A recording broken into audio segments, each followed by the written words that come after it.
last week in Kentucky, Bobby Hamilton showed that his team is on the way to being #1 after fending off Jack Sprague to get a 3rd win for the season. Mr. Hamilton dominated the event and moved up a spot to 2nd in the points, which has Dennis Setzer looking over his shoulder. Carl Edwards had a night of misfortune when his truck broke on lap 68, leaving his championship hopes in question. Tonight, the Gateway to the West may play host to a pivotal moment in the championship chase. We're at race number 12, and the competition is getting fierce. One certainty remains. To win, you have to be faster than the rest of the pack. Faster lap times, faster pit stops, whatever. I want to go faster.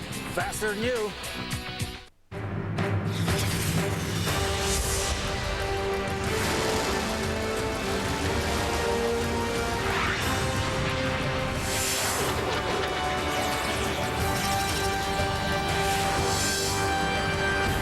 Welcome to the Gateway to the West, just outside of St. Louis, Missouri. It's Gateway International Raceway. Speed Channel's coverage of the NASCAR Craftsman Truck Series pre-race show is presented by Craftsman. It's a nice night for racing, just outside of St. Louis. In Madison, Illinois, 80 degrees. Normally, it's a lot hotter here in St. Louis. Take a look at the 4 top 10 point standings. For 8 consecutive weeks, Dennis Setzer has led the point standings. Bobby Hamilton is the highest he's been all season with last week's win in Kentucky. Jack Sprague moved up 3 spots to 7th, and Travis Kvapil, defending series champion, is in danger of falling out of the top 10. Hello, everyone. I'm Rick Allen alongside of Phil Parsons and Kenny Wallace. Now, Bobby Hamilton has been dominant. Last week, he dominated in Kentucky, and this week already, he's looking very good. Can anyone beat him tonight? Rick, it looks like a replay of Kentucky last week. The only truck in practice close to Bobby Hamilton is Jack Sprague. There they are right there, the 2 fastest trucks in practice. But there's another few guys right behind them. Steve Park, Travis Kvapil, Mike Skinner, David Ruderman, who are also very fast, but I'm not sure, Kenny, that they can run with those 2 other trucks. Well, there's 10 trucks that can win this race, but one thing about Gateway is very demanding. It's very hard on brakes, short corners in 1 and 2, real wide in 3 and 4, but shifting. They're going to shift 1 to 2 times per lap, some 360 shifts. Can you imagine that? So if these guys can keep their trucks underneath of them, gang, that person's going to have a shot to win. And one guy who, if he's able to keep his truck underneath of him, will be extremely hot, and that's Bobby Hamilton. 5 weeks ago, Bobby Hamilton and his Square D Dodge sat 5th in points, 163 behind the leader. That left little time for him to play catch-up. But since the beginning of June, Hamilton has won 2 of the last 5 races, moving his team into 2nd place, only 6 points behind our leader, Dennis Setzer. VHR has 4 wins, and now the 4 truck has a championship in sight. And it really has been impressive to watch Bobby Hamilton come up through the points. Just 3 races ago, you were 153 out, but tonight, a very difficult racetrack. And this place is tough, and I've never got around this place very good, but I've only been here twice. I've had a ton of laps in a cup car, but it's the same old deal. You get one driving at one end, the other is completely up to the driver. The stuff don't drive good, but the Square D Dodge, I mean, they unloaded good with it again, Ray, and it's been flawless, but I'm having a problem getting used to that end of the racetrack. That's what I got to work on. Okay, this guy's going to be really fast tonight. I know he'll be a contender, and there's another guy he's going to have to race pretty hard tonight. He's with Wendy. Well, Jack Sprague already has 1 win here at Gateway. It came 4 years ago. Tonight you start on the pole, Jack. How is your truck? Do you have enough for Bobby Hamilton? Well, the Chevy truck Chevrolet is really awesome, and so is he. So we just had to see where we're at. I think I got the right truck tonight, and the truck's been awesome since we've been here. So, you know, I think we got a good shot at putting it in victory lane. But I certainly want to say to Rick and John Hendrick and the whole Hendrick family that our family's condolences are with them, and our thoughts and prayers are with them. And I know they're going through a tough deal losing their father, Papa Joe. He was a big part of their life, and he was a big part of my life for 8 years. And I know they're going through a really tough time, but I just want to know we're thinking about them. Now, Bobby Hamilton is going to shift on both ends of the speedway tonight. What is your plan on the shifting? I'm hoping just one end, and if I can get the lead, maybe no win. That way, less chance I can mess up. All right, that's Jack Sprague looking for another win. Let's go to Rick Allen. Well, thank you, Wendy. 3-time series champion Jack Sprague moved up into 7th in the point standings, looking for his unprecedented 4th win in the series. Speed Channel's coverage of the NASCAR Craftsman Truck Series pre-race show is brought to you by Craftsman, the official tools of NASCAR and the NHRA.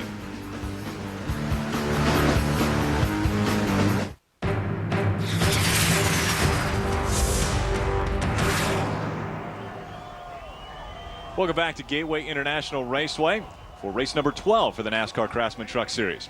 A week ago, Carl Edwards and the 99 team struggled to a 33rd place finish. We go inside the communications of the Super Chips team. We're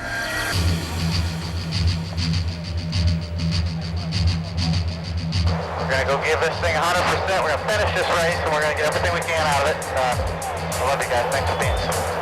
You're going to hear one word a lot tonight, and it's going to be patience.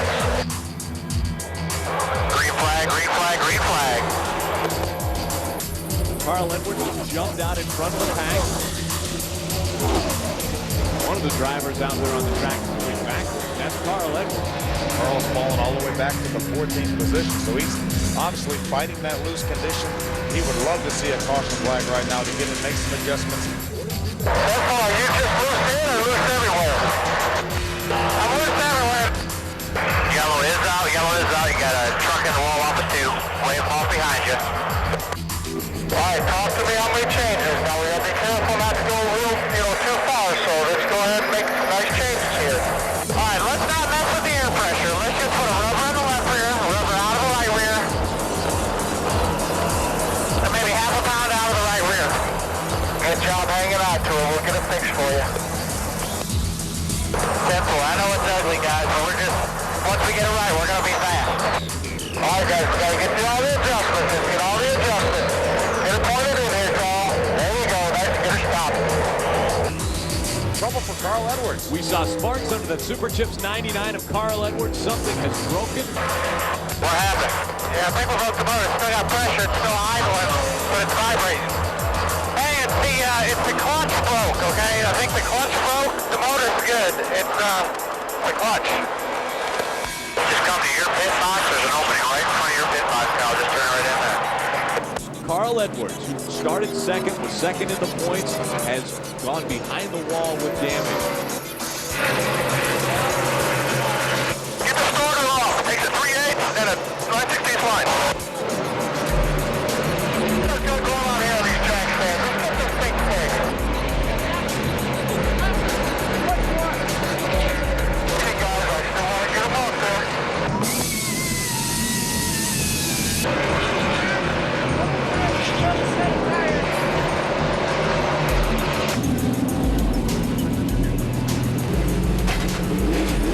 Good work, guys. Don't let it get you down. This ain't nothing. You guys are awesome.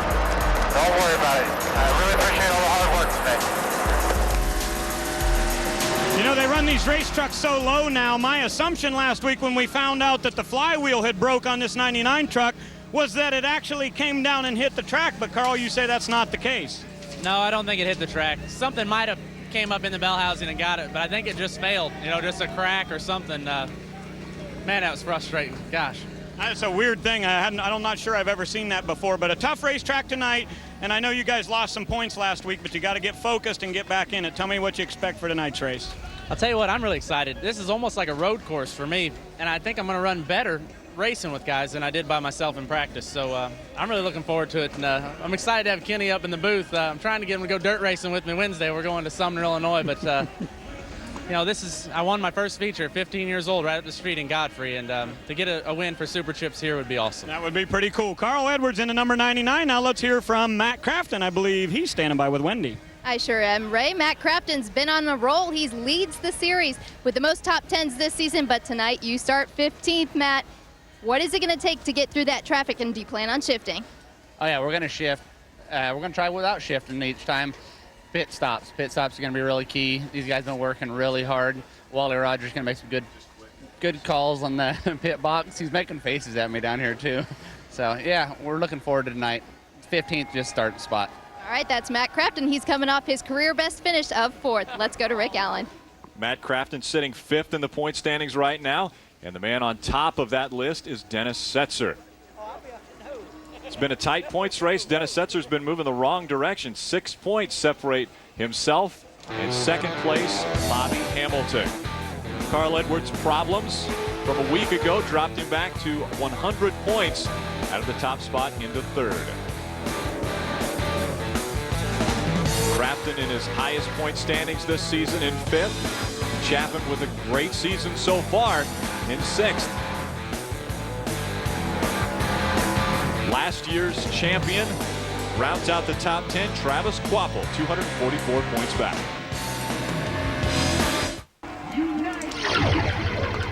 Welcome to the NASCAR Craftsman Truck Series, Missouri, Illinois Dodge Dealers Ram Tough 200 on Speed Channel. Beautiful night for racing just outside of St. Louis, Missouri at Gateway International Raceway. An amazing crowd on hand for the 12th race of the season. We're almost at halfway.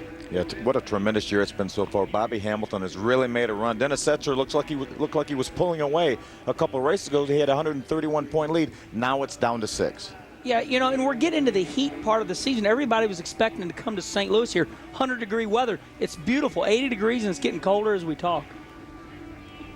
Bobby Hamilton, the man to beat tonight. We go down to kick off our pre-race activities with the invocation and national anthem.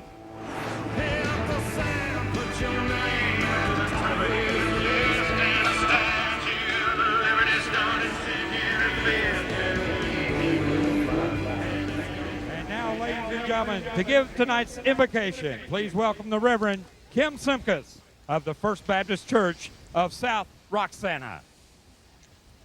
Almighty God, we just thank you for this beautiful day, this wonderful weather. We thank you for all the people who are here today. Lord, we just ask that you just bless and watch over all the fans, the teams, the crews, the drivers, Lord. Give us a good, safe race. We ask all these things in Jesus' name. Amen.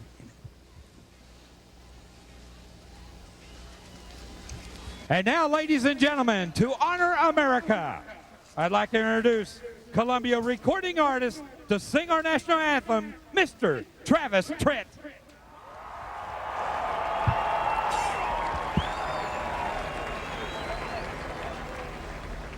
Oh, say, can you see by the dawn's early light what so proudly we hail at the twilight's last gleaming, whose broad stripes and bright stars through the perilous fight o'er the ramparts we watched were so gallantly streaming, and the rocket's red glare, the bombs bursting in air, gave proof through the night that our flag was still there. Oh, say does that star-spangled banner yet wave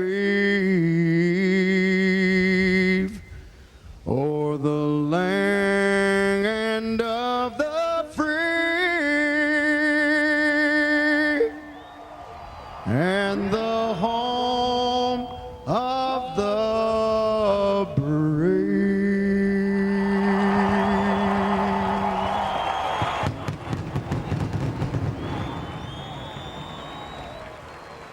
Great evening for racing. One of the largest crowds to see a NASCAR Craftsman Truck Series race at Gateway International Raceway. The drivers are beginning to climb into their trucks and get this event underway. NASCAR Craftsman Truck Series. Tough trucks, tough racing.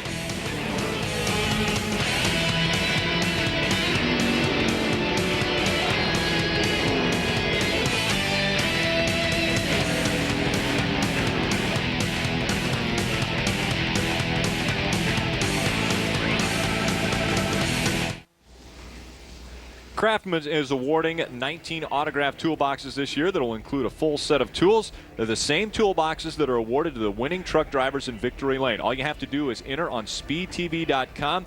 Guess correctly who you think will win next week's race. Your name will be entered into a drawing. And if you're selected, you win your very own stock toolbox autographed by that race's winning driver. Now, who was last week's winner, Phil? Rick, we had almost 1,600 entries this week, and 278 of those correctly picked Bobby Hamilton.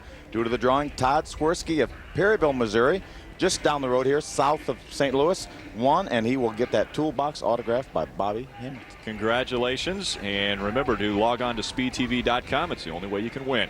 Speaking of winners, Travis Quappel stands by with Ray Dunlap. Well, thank you, Rick. It has been 20 races since Travis went to victory lane, believe it or not. But Travis, a lot of guys in the garage say you're on that list of guys to beat tonight. Well, I sure hope so. The Linux Tunder's running really good. Eric Phillips and the guys did a great job preparing an awesome race truck for me here at Gateway. And this is one of my favorite places to come to. I used to run the tour car here, so I got a lot of laps and feel really comfortable here. And we're up in the top 5. We can keep it up here all night, keep fenders on it, keep the transmission in it. Be there at the end. I think we got a good shot at it. Okay, good luck. This is the truck he ran at Milwaukee, and this track's a lot like that. Now let's check in with Wendy. Thanks, Ray. This is the 42 truck of Mike Skinner, but this is not the same truck that he pulled off the hauler this weekend. That was because of Friday's practice. Mike Skinner destroyed your truck. Did you get this backup truck dialed in enough to make it through the pack? Wendy, I'll tell you what, I love this truck. It drove so good in happy hour.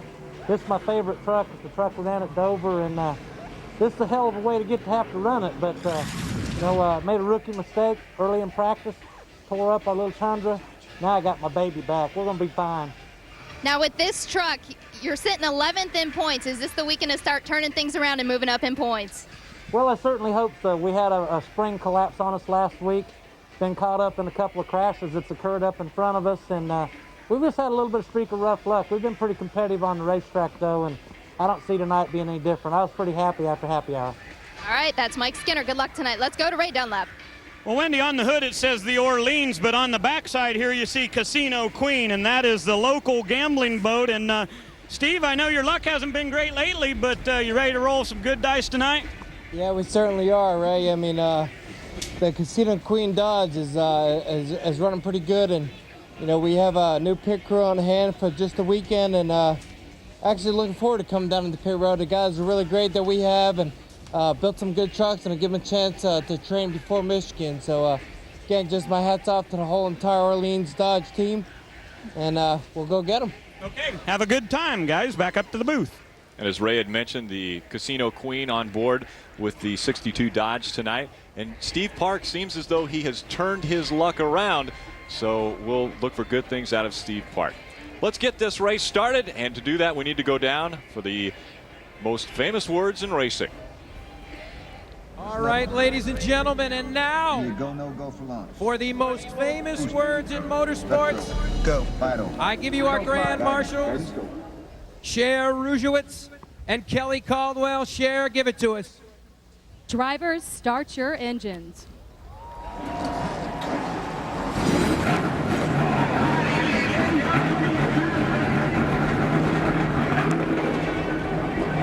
Engines are all fired. We're about to get underway with the 12th race of the season for the NASCAR Craftsman Truck Series. Bobby Hamilton is going to be chased around this 1.25-mile track.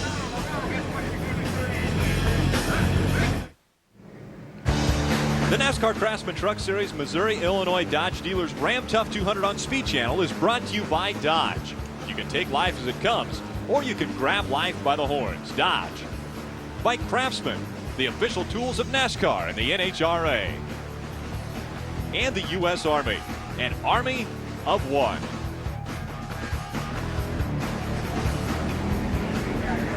Beautiful night for racing. A great crowd at St. Louis at the Gateway International Raceway. Take a look at the U.S. Army starting grid. On the pole, his 23rd career pole, Jack Sprague, 2000 winner of this race. Just on his outside, Bobby Hamilton. He's led the most miles this season, not most laps. Outside row 2, Steve Park, defending team champion from last year with Brendan Gaughan. 3 top 6 finishes the last 3 races. Starting third row outsider was Chad Chaffin. He's had 5 top 5s out of the last 6 races. Carl Edwards starts in row 5, dropped to 3rd in the points after mechanical problems last week. Andy Houston, he was 8th last week at Kentucky. Teddy Musgrave is a 2000 winner of this race. Robert Huffman, best career finish last week in Kentucky, a top 10. Terry Cook, leading money winner at Gateway and 2002 winner of this race. Mike Skinner driving the backup truck after that first practice accident. Starts in row 10.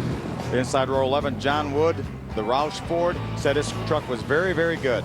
Inside row 12, my good friend Randy LaJoy. He's a two-time Busch Series champion. Outside row 13, David Reagan finished top 20 in just his second race last week. And by gosh, let's go inside row 15. That is Chris Wimmer, and his car owner is local hero Mike Miller. Mike Miller built a lot of Rusty Wallace's cars and a lot of parts for me.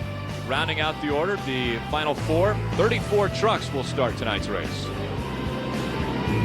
Look at the Craftsman track description. 1.25 mile racetrack. Kenny, you were talking about how different these corners are. You see turns 1 and 2 a little bit tighter than the other end of the racetrack, 11-degree banking, and turn 3 and 4, 9 degrees. Yeah, this track description little model right here doesn't do this racetrack justice. It's incredibly tough. The Craftsman race analysis, only 34 trucks starting tonight. Over a $500,000 purse. Pit window about 65 to 75 laps. We'll ride along with a few different trucks tonight. One of those being David Rudeman. He'll start 17th in the Toyota Tundra NTN bearings, number 17. Ted Musgrave starts the Mopar Dodge in row position number 13 inside row number 7. Man who knows how to start up front is Jack Sprague. Again, his 23rd career pole.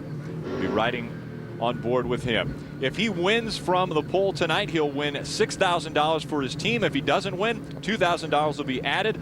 $50,000 is available to the teams this season. Ted Musgrave, the only winner of that so far, winning from the pole. Wendy, what's happening down on pit road? Well, most of the drivers we checked in with before the start of the race will be shifting tonight, but one driver who will not be shifting is our points leader, Dennis Setzer. He said it simply does not fit his driving style. Tonight, he starts in the 11th spot. The truck he's running tonight is a winning truck. He's won at Charlotte and finished 3rd in this truck also at Milwaukee. So Dennis Setzer not worried about his competitor shifting on the track tonight. Ray? Well, Wendy, the news this week was that the NASCAR Nextel Cup and the Busch Series will be going to a green-white checkered policy.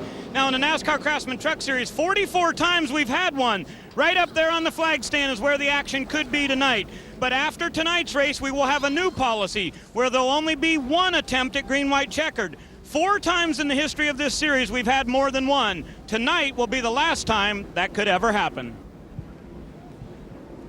And that's a big change, very big change for all of NASCAR, because they're now taking on a rule that has been run in the Craftsman Truck Series since its inception. But the great thing about NASCAR is they listen. They listen to everybody vote. They listen to all the fans say, hey, listen, we don't want these races to enter caution. But isn't it incredible that the NASCAR Craftsman Truck Series for years has had this? So basically, the fans feel they're going to get to see a good finish in the Busch Series and in the Cup Series. They sure are, Ken. I think as a competitor, most of the competitors would say, no, I don't want a green-white checker. But hey, we owe it to the fans to give them a great finish.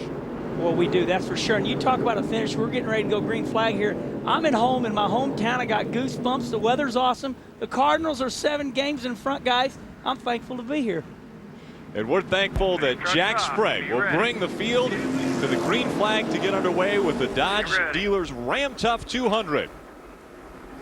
Ready? Green flag.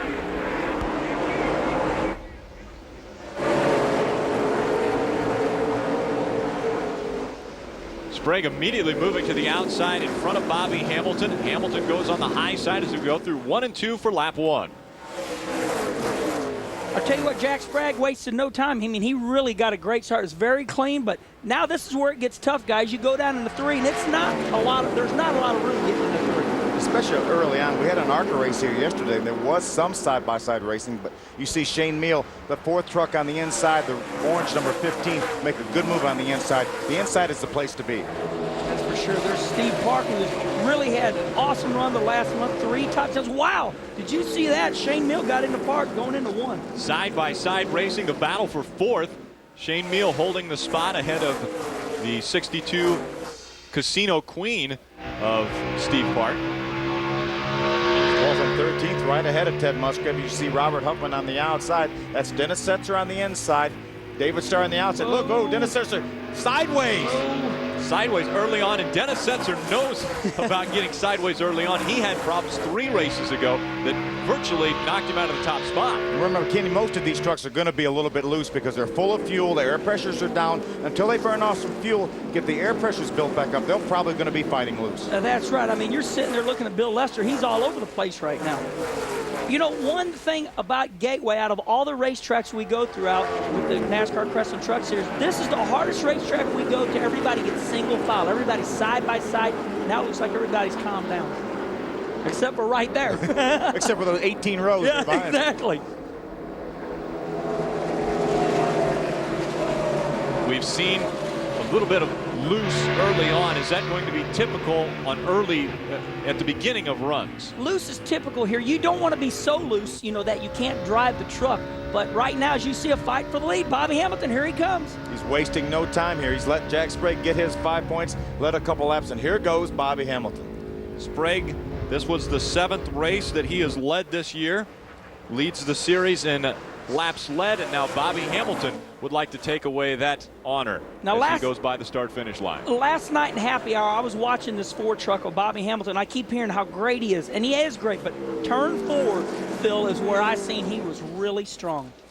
He sure was. He said he really had to work on. That's the end of the racetrack. He talked to Ray Dunlap about what he needed to work on. He looked pretty good. I think he's got to figure it out. We watch him coming into turn 4. He works his way through 3. Right on the bottom of the racetrack. You know, one thing that we look at when we look at Bobby Hamilton's truck, his left front corner is always down, and that's always key to these trucks because the aerodynamic package is totally different, you know, than the truck, the Bush and the Cup. His left front corner, as you see it peel right around that white line, look how strong his truck is, just glued. Kenny, that's what these teams work on. They try to pin that left front, they get the left front corner down, and they work around the other 3 corners of the truck to try to accommodate that. Now this is the same truck that Bobby Hamilton ran a week ago where he dominated at Kentucky, and after watching practice and happy hour, Bobby felt very comfortable that he might be able to do it again tonight. He sure was. He was very, very confident, as he is when he unloads. Every time he gets to the racetrack now, Danny Rollins, his entire team, really has their act together. They unload good, they practice good, they qualify well, and then they race well. They have it going right now, but like nobody has in a long, long time. Bobby Hamilton leads Jack Sprague around the 1.25 miles at Gateway International Raceway. Rick Crawford sits in 3rd, 4th is Shane Meal. Rounding out the top 5 is Steve Park in the 62. Welcome back to Gateway International Raceway. Bobby Hamilton continues to lead and is about to put the first truck a lap down. Moving into 3rd, Shane Meal takes over that spot. Let's take a look at how he did it. See Shane going down the backstretch. He looks to the inside. He had a little bit of momentum going. He tried to beat Rick Crawford down into turn number 3, right on the bottom of the racetrack.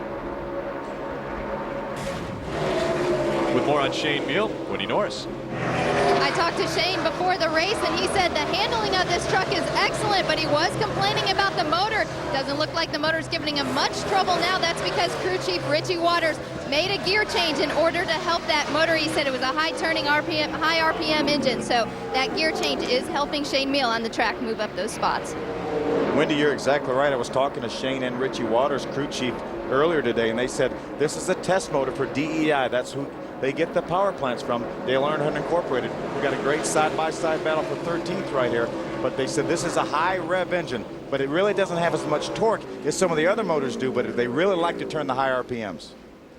One thing I like about DEI, given those motors, he can capitalize on them. Shane can capitalize, he can win, but will it last all 160 laps? Andy Houston dropping back to 14th position. Ray, what's going on? Well, you see right there on the racetrack, Rick, that he is running just ahead of teammate Ted Musgrave. For the first time so far this year, these 2 trucks left the shop this week with the exact identical setups in them. Trip Bruce, the new crew chief on the 2, said we got to try to do things the way the 1 does it. The only difference, really, the way they started tonight's race is that Andy Houston likes a little stiffer right front spring. He likes to lean on that thing in the corner just a little bit more than Musgrave, but they came to the track as identical as they've ever been. You know, when a driver wants a stiff right front spring, that means he usually drives in the corner a little bit harder, uses a little bit more brakes. And, you know, Teddy, he can use a softer right front because he usually lets off a little bit early, doesn't apply as much brake, doesn't slam the nose down. That's probably why the 2 truck of Andy wants a little bit stiffer right front. As we see Ted drive by his teammate Andy Houston, there's David Ruderman, the NTN Bearing Toyota on the inside, also trying to get by. But you're right, Kenny. Ted Musgrave probably uses less brake than any driver I've ever seen out here. I always have my crew chief say, help me out. My crew chief, Chris Rice in the Busch Series, he'll say, help me out with these soft front springs. And when he says that, it's just code word for me to let off the gas, not as use much brake. And it usually starts coming in, Phil, about 20, 30 laps into the race. My car starts really feeling good at that time. With more on Ted Musgrave, Ray. Well, Rick, these guys were really not very happy in practice yesterday. Ted said he felt like he was getting beat down these long straightaways at the end. He was a little bit worried that they were down on horsepower. But in the garage area this morning, they took the intake manifold off, and they found out that there was a gasket that had fallen down to the inside, and that was restricting some of the flow. They pulled that gasket out, put a new one in, replaced that intake, and they believe they may have solved a little bit of their horsepower problem from yesterday.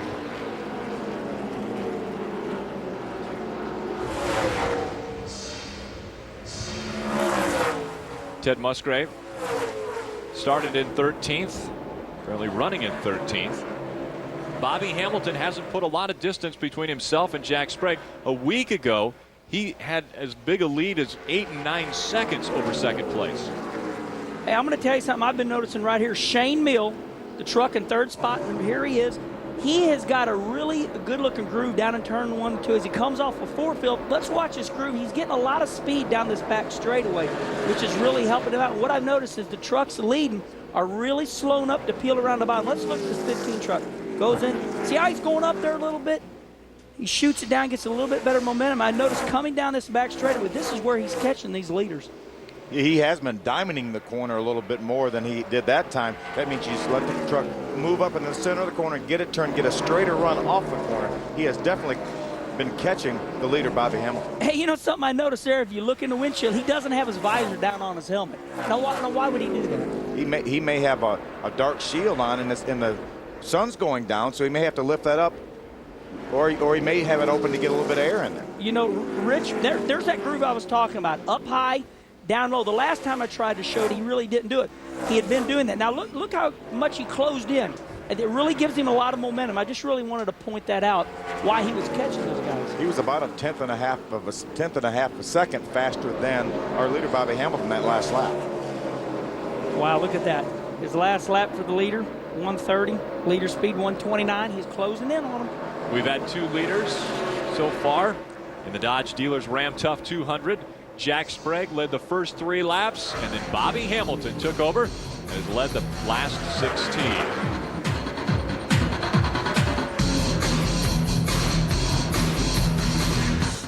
NBS 24/7. Tune in to Speed Channel Monday at 8 p.m. Go behind the scenes from checkered to green. The real world of NASCAR Busch Series racing. Casey Kane, Tim Fedua, David Strimmy, the stars of NBS 24/7.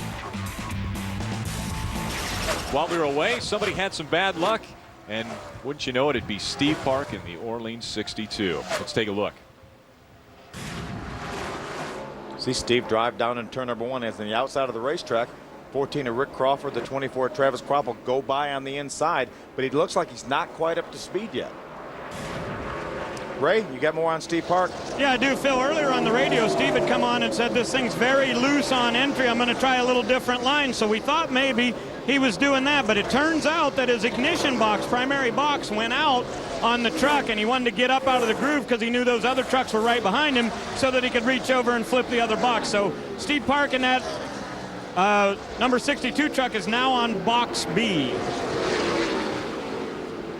Well, that's good and that's bad. It's good that he had a spare ignition box, but now if there's any more problems, Phil, he's out of ignition boxes, so he has got to hope this ignition box lasts the whole race. And it would take so much time to change an ignition box on pit road that he definitely doesn't want to do that. Yeah, we hope the best for Steve. I mean, he's rattled off 3 top 10s in a row. He's running smooth right now. He's basically getting back into his rhythm. You know, that kind of took him out of his rhythm, and he's running them back down. He had moved into the 4th position. He had just passed Rick Crawford, and now he's back to 8th. That's a really tedious corner right there. Whoa, no, it's just as I call it. You know, getting into 3 right there. The 08 has got to let off the gas early. He cannot race the leader down in the corner for the reason that here we go, my gosh, 3 wide. John Wood on the inside. And right in the middle, Mike Skinner pushing the Tundra 42. Whoa. Problems. Rick Sanders in the 72 gets spun around. Talking about pushing, He got pushed around by the 50 of John Wood, looked like. Our first caution comes out at Gateway International Raceway. You could just feel it coming, Phil, couldn't you? That turn 3 is so difficult. You know, if a guy is slow getting in there, it's hard for him to keep it down, and everybody starts jamming up. On this racetrack, can you almost feel like you're too slow in the center of the corner because you have to slow down so much entering the corner. You feel like in the center of the corner you should be doing something else. But, hey, you've got to get these things slowed down so you can get them turned. Exactly. Here we are on the inside. We get this lap truck, the 72. Now the 50 of John Wood, he wants to go. The 72 is just extremely slow, and, you know, he can't help but to run over him. And he's trying to stay out of the way, and John Wood's wanting to get in the throttle and go, and the 72 just never got on the throttle. Watch another view of it here. Yeah. He's just a little bit slow getting back to the throttle, and John Wood was trying to race Mike Skinner, who was on the outside of him. Yeah, and I got to put up for John Wood in the 50 there. It's not where he just wanted to dump him. He's racing these guys on his outside, and he's just wanting to keep his speed up. You know, he tries clearing around now. But this is a good sight. I mean, there's hardly any damage on the 72 truck. I don't think there's any. It's very narrow on the front stretch, too, for him to spin around and not hit the inside wall. That's a great. Here's brand new invention right here. We always talk about the pit road flagman. Well, NASCAR now has a new light. You see it there flashing right here on your screen. When pit road is open, the flagman's going to be waving the green flag, and that light's going to be flashing green. And the greatest thing about this invention is, yeah, on your screen, you know, we're light here in Gateway in St. Louis, Missouri, but when it gets dark on that back straightaway, it gets dark. It looks like the leaders are coming down pit road. Bobby Hamilton will lead the field. Just behind him, Rick Crawford in the 14 Ford. And Wendy, what's happening? Well, we're waiting for Bobby Hamilton, the Ford truck, to come down pit road. There's a little bit of pit strategy going on already. They're talking about taking fuel only. The guys stand up on pit wall, put down the jack and their guns. It was all a ploy for the other trucks on pit road. Mike Goins, the gas man, is only fuel only for the Ford truck. Let's go to Ray. Wendy, Ted Musgrave is coming in. Musgrave said that he just felt like he had no right side grip on this truck. So Gene Need says, you want to get the tires? He said, no, not yet, but let's try it with fuel. No chassis adjustment at all for the one, just a load of fuel here. While I bet Bobby Hamilton was surprised, he thought he'd come down there and snooker everybody leading, and the one of Ted Musgrave ends up snookering him.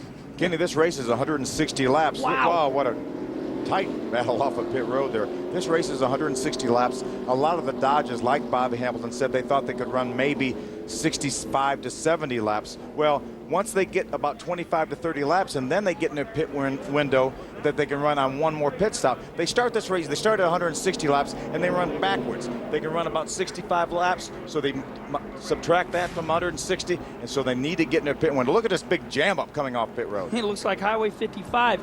Look at this. I mean, that's Matt Crafton saying, nope, you're not getting my spot. And Dennis Setzer, he hits Dennis Setzer on the inside. This is your classic battle off of pit road. Look at the 67, the 50. Okay, now watch the truck on the left hand. He's just running down into him. He said, I had enough of you, buddy. Crafton cutting down on Setzer. Two Chevys battling off of pit road, and we'll see who comes out the winner when we come back.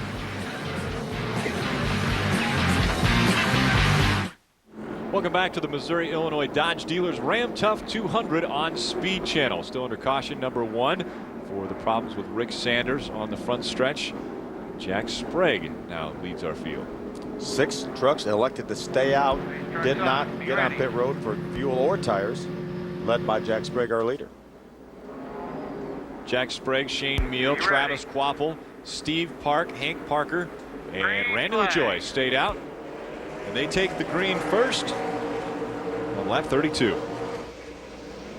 Well, these top 5 trucks, they have to hope that this race goes green for quite a while, and then a caution comes out because, you know, they don't have no gas. Yeah, they want to be able to make their stop on the caution too. They just want to do a little bit later. Look at Shane Meal really pull up on the end of the straightaway on Jack Sprague. And that's what we were noticing when he was running third, that DEI horsepower, Dale Earnhardt Incorporated horsepower. 3/4 of the way down the back straightaway, Phil, it looks like it kicks into overdrive. Yeah, he's about the same as Jack Sprague through about, as you mentioned, about the first 3/4, and then at the 3/4 pole, he moves on. Yeah, we've really been watching him. Now, Travis Quapple, look at him hunting on Jack. Jack, a little squirrely on the first couple laps, getting those tires heated up. But here they come down the back straightaway. Your leader, we were noticing right about here, Shane Mills, really kicking in. So if Richie Gilmore, the motor builder for DI, is listening, that thing's got some top end. Battle for 7th and 8th position. Chad Chaffin out in front of Ultra Motorsports #1 Ted Musgrave. These are the two trucks that were first off of pit road on this last caution flag. Chad, the 18 and the 1 of Ted Musgrave, and everyone behind them made service trips to pit road. And a lot of guys only took fuel, and you see Chad Chaffin moving up on the track and Ted Musgrave trying to get on the inside to battle for 7th. Looked like Chad maybe overdrove that corner a little bit. We talk about Shane Meal diamonding the racetrack a little bit. That was a little bit more than a diamond there. Well, sometimes we have drivers that we call bottom of the track drivers. Wow, Bobby Hamilton gets stuck to the outside. This is big. We don't expect this. Dennis Setzer drives by. David Ruderman in the process of driving by. We haven't seen anyone pass Bobby Hamilton in a week or two almost. Yeah. Hey, you know what I like about this in-car camera? Let's listen. Let's see if he shifts. He grabbed a gear right there. This is really interesting because there's a lot of trucks shifting once and twice. Let's listen if he shifts here. There he goes. So if he goes back down here, Ken. Okay, he only shifts one time. Bobby Hamilton having problems. He's dropped all the way back to 15th position behind John Wood. And that is something very uncharacteristic of Bobby Hamilton the past 2 weeks. Yeah, you would think maybe Bobby has got, some trash on his tires, but he continues to fall back. So we're going to have to keep our eye on that, that's for sure.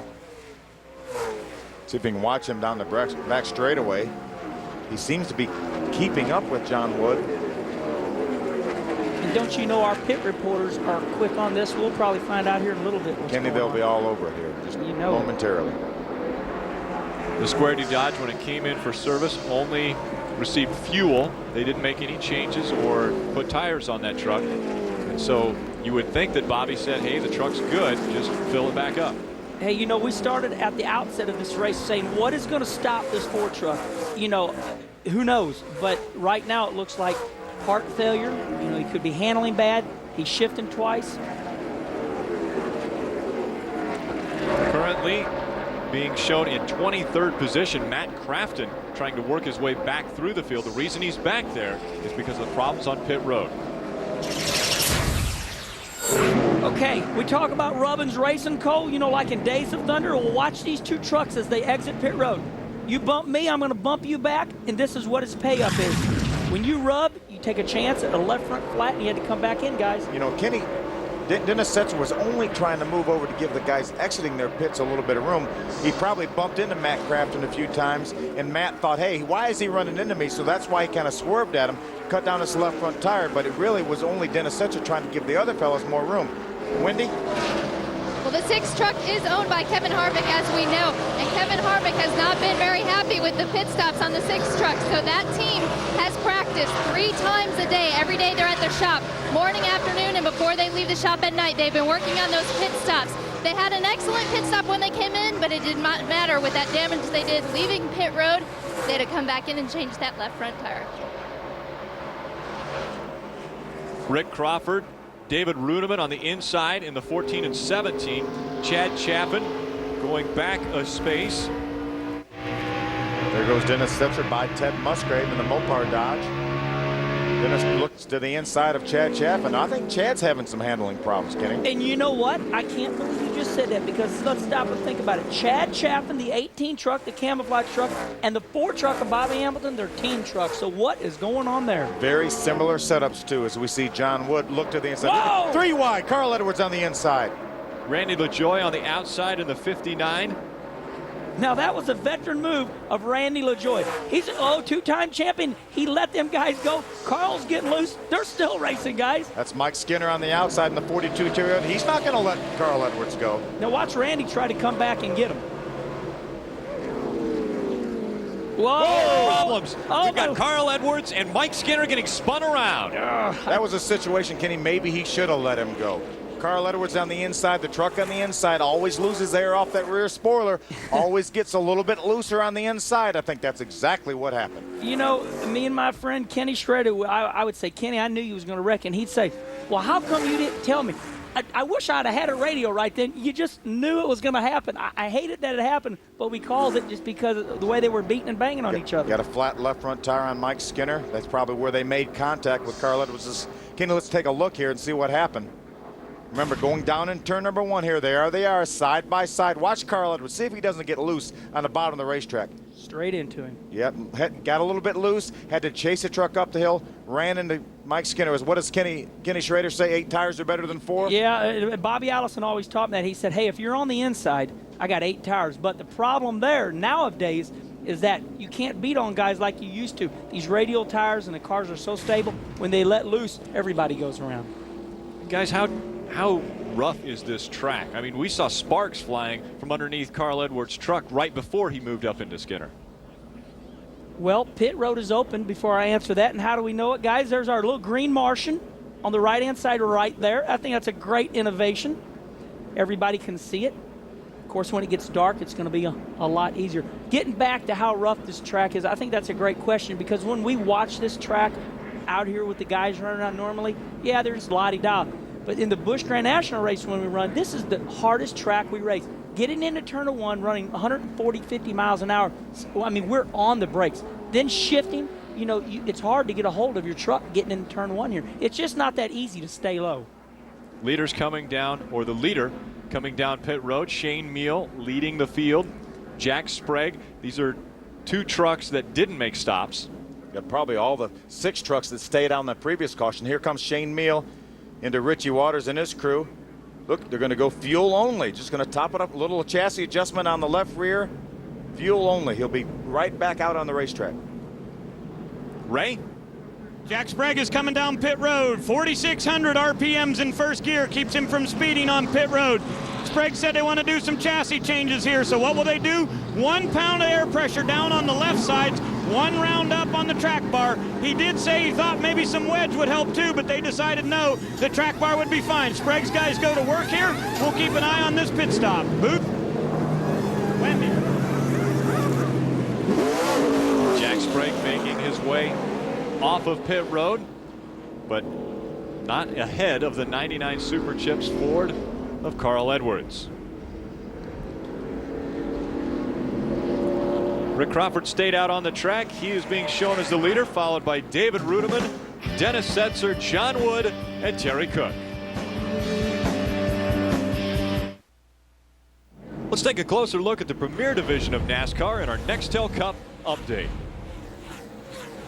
Jimmy Johnson opens up over a 100-point lead on Dale Earnhardt Jr. A rare off week for the Nextel Cup Series, Kenny. Boy, it sure is. You look at Ryan Newman back down there in 10th, and I hate to spoil this for everybody, but everybody knows just because Jimmy Johnson is leading the points does not mean he's going to be the champion at race 26. We reset all this for the new chase for the championship. That chase for the championship, including the top 10 in the points, or 400 points, which 400 points doesn't look like it's going to be outside of the top 10. So Ryan Newman's on the bubble. It's going to be a tremendous battle for the 10th place in points. That's where the battle we're going to see at race 26. It is. I hate to say this. I don't think anybody's going to care who's in the first, second, third at race 26. It's going to be who is 8th, 9th, 10th, 11th, 12th, 13th.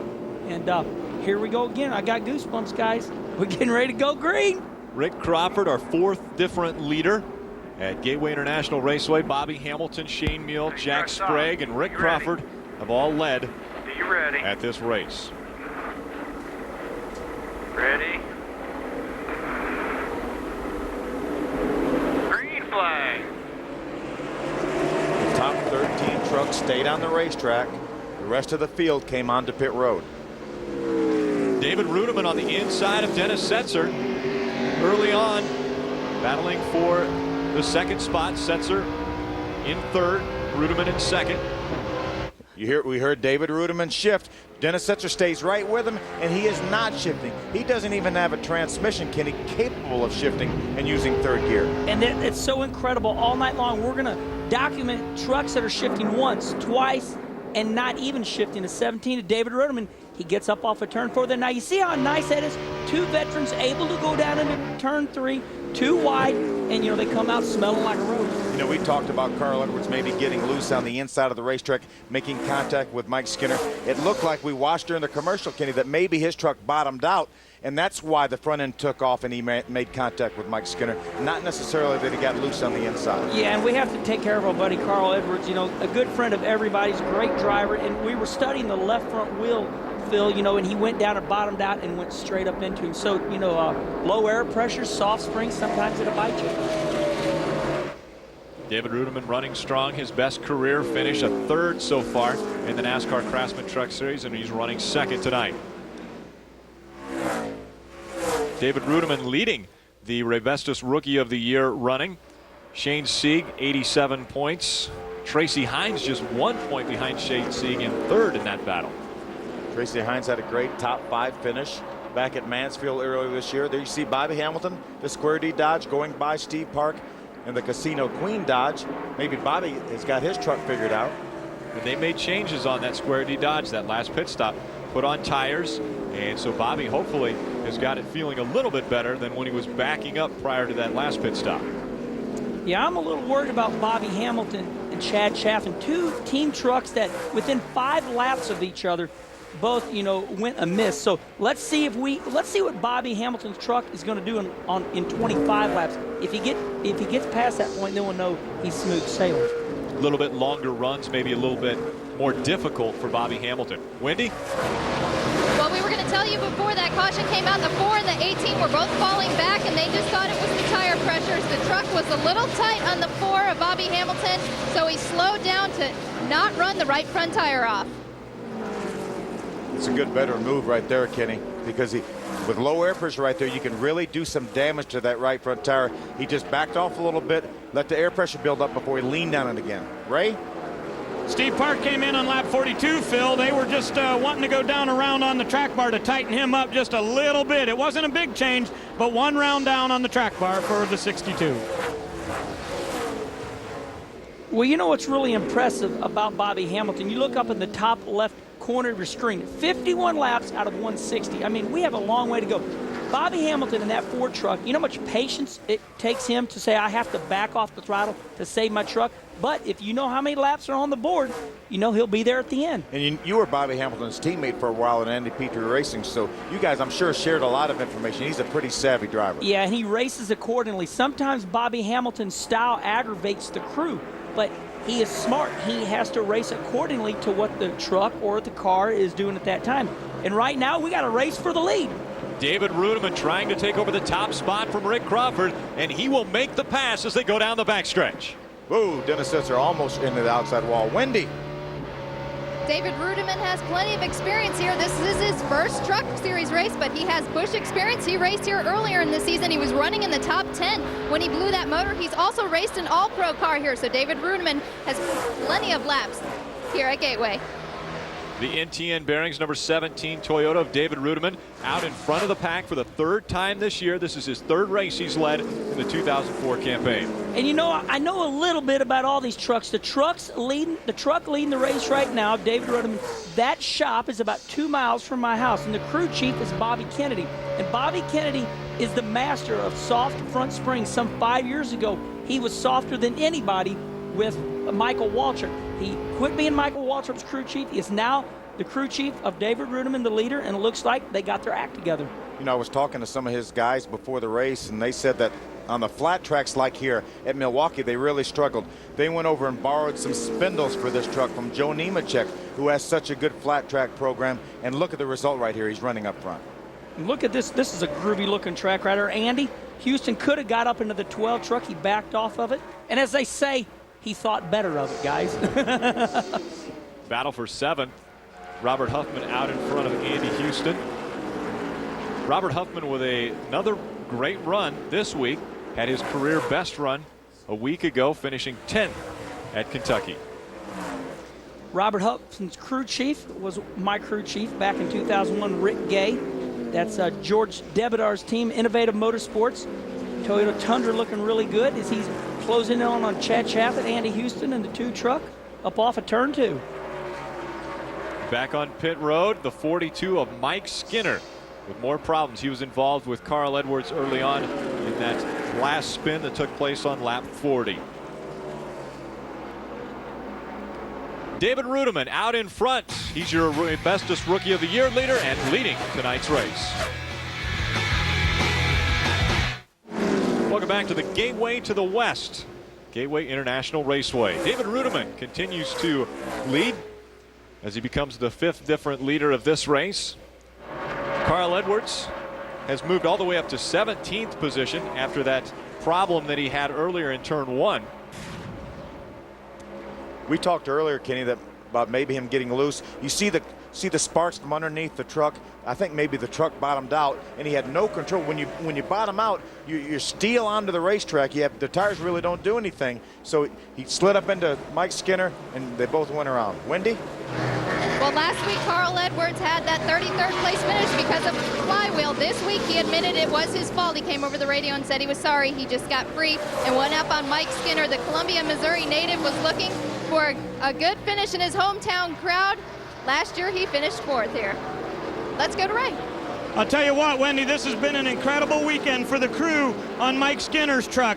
Yesterday when he crashed in practice, they had to take the engine out of their primary truck and the steering box and the oil cooler, the upper A-arms, and all the brake components. They did all that in about an hour and a half and still got him out there to qualify. When they got in that crash with Carl Edwards, he came in here, they went to the garage, they said, the thing won't run. Why won't it run? Well, guess what? The drive shaft was missing. So they had to get a new drive shaft and get that thing put in the truck. Nobody, I don't think, has worked any harder this weekend than the guys on the 42 truck. A lot of hard work going into that Toyota Tundra. And disappointing that he's 13 laps off of the pace right now. Bobby Hamilton looked as though he was dropping back through the field, but he has since changed that after his last pit stop.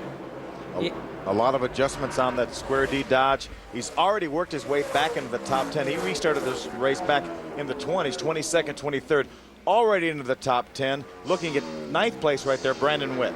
Yeah, I mean, once again, Bobby Hamilton, just a smooth customer, and I've always thought of Bobby Hamilton as a guy that thinks outside of the box. He doesn't think like everybody. He's down there in Nashville all by himself, and he's always dreaming up something different. For example, Bobby Hamilton, probably one of the only drivers to run stiffer left rear springs than right rear springs, for example. If 99% of the field is running these sort of springs, he's running something totally different. So he doesn't really care what everybody's thinking. He's down there in Nashville, him and Chad Chaffin, doing their own deal. Sometimes that can be bad, sometimes that can be good. Right now, it's paying off.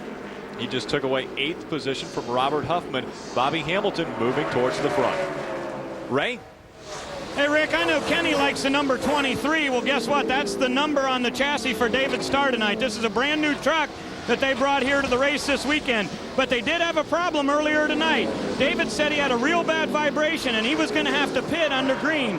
That caution came out, so they headed to pit road, pulled the wheels off, and it turned out that the right front wheel had come loose. It was very oblong in the wheel studs there, so they got very lucky that that caution came out when it did, or Starr was going to have to pit under green. Well, I don't like to play drama out on anything, Phil, but, we've been racing a long time. Once a wheel comes loose, that means it can happen again because it works the threads. It really messes the threads up on those studs. So hopefully that wheel will stay tight the rest of the night. Yeah, the tire changer really needs to hammer those lug nuts on those studs again because they're so burred up from the wheel being loose and turning as the truck accelerates and as the truck brakes. So they really need to make sure they get it really good and tight. But then the problem is if they have to change tires again, they're going to be hard to get off. They are. I mean, the pit stops are so fast now, 13-second pit stops, the guys aren't spending much time getting the lug nuts really tight anymore. The NTN Bearings number 17 of David Rudeman continues to lead. He's led 14 laps. Toyota looking for their first ever win. The NASCAR Craftsman Truck Series. Could it happen tonight? Come back and join us. Caution number 3 has come out at Gateway International Raceway. Debris on the backstretch brought this one out, and that brought a lot of the leaders down pit road.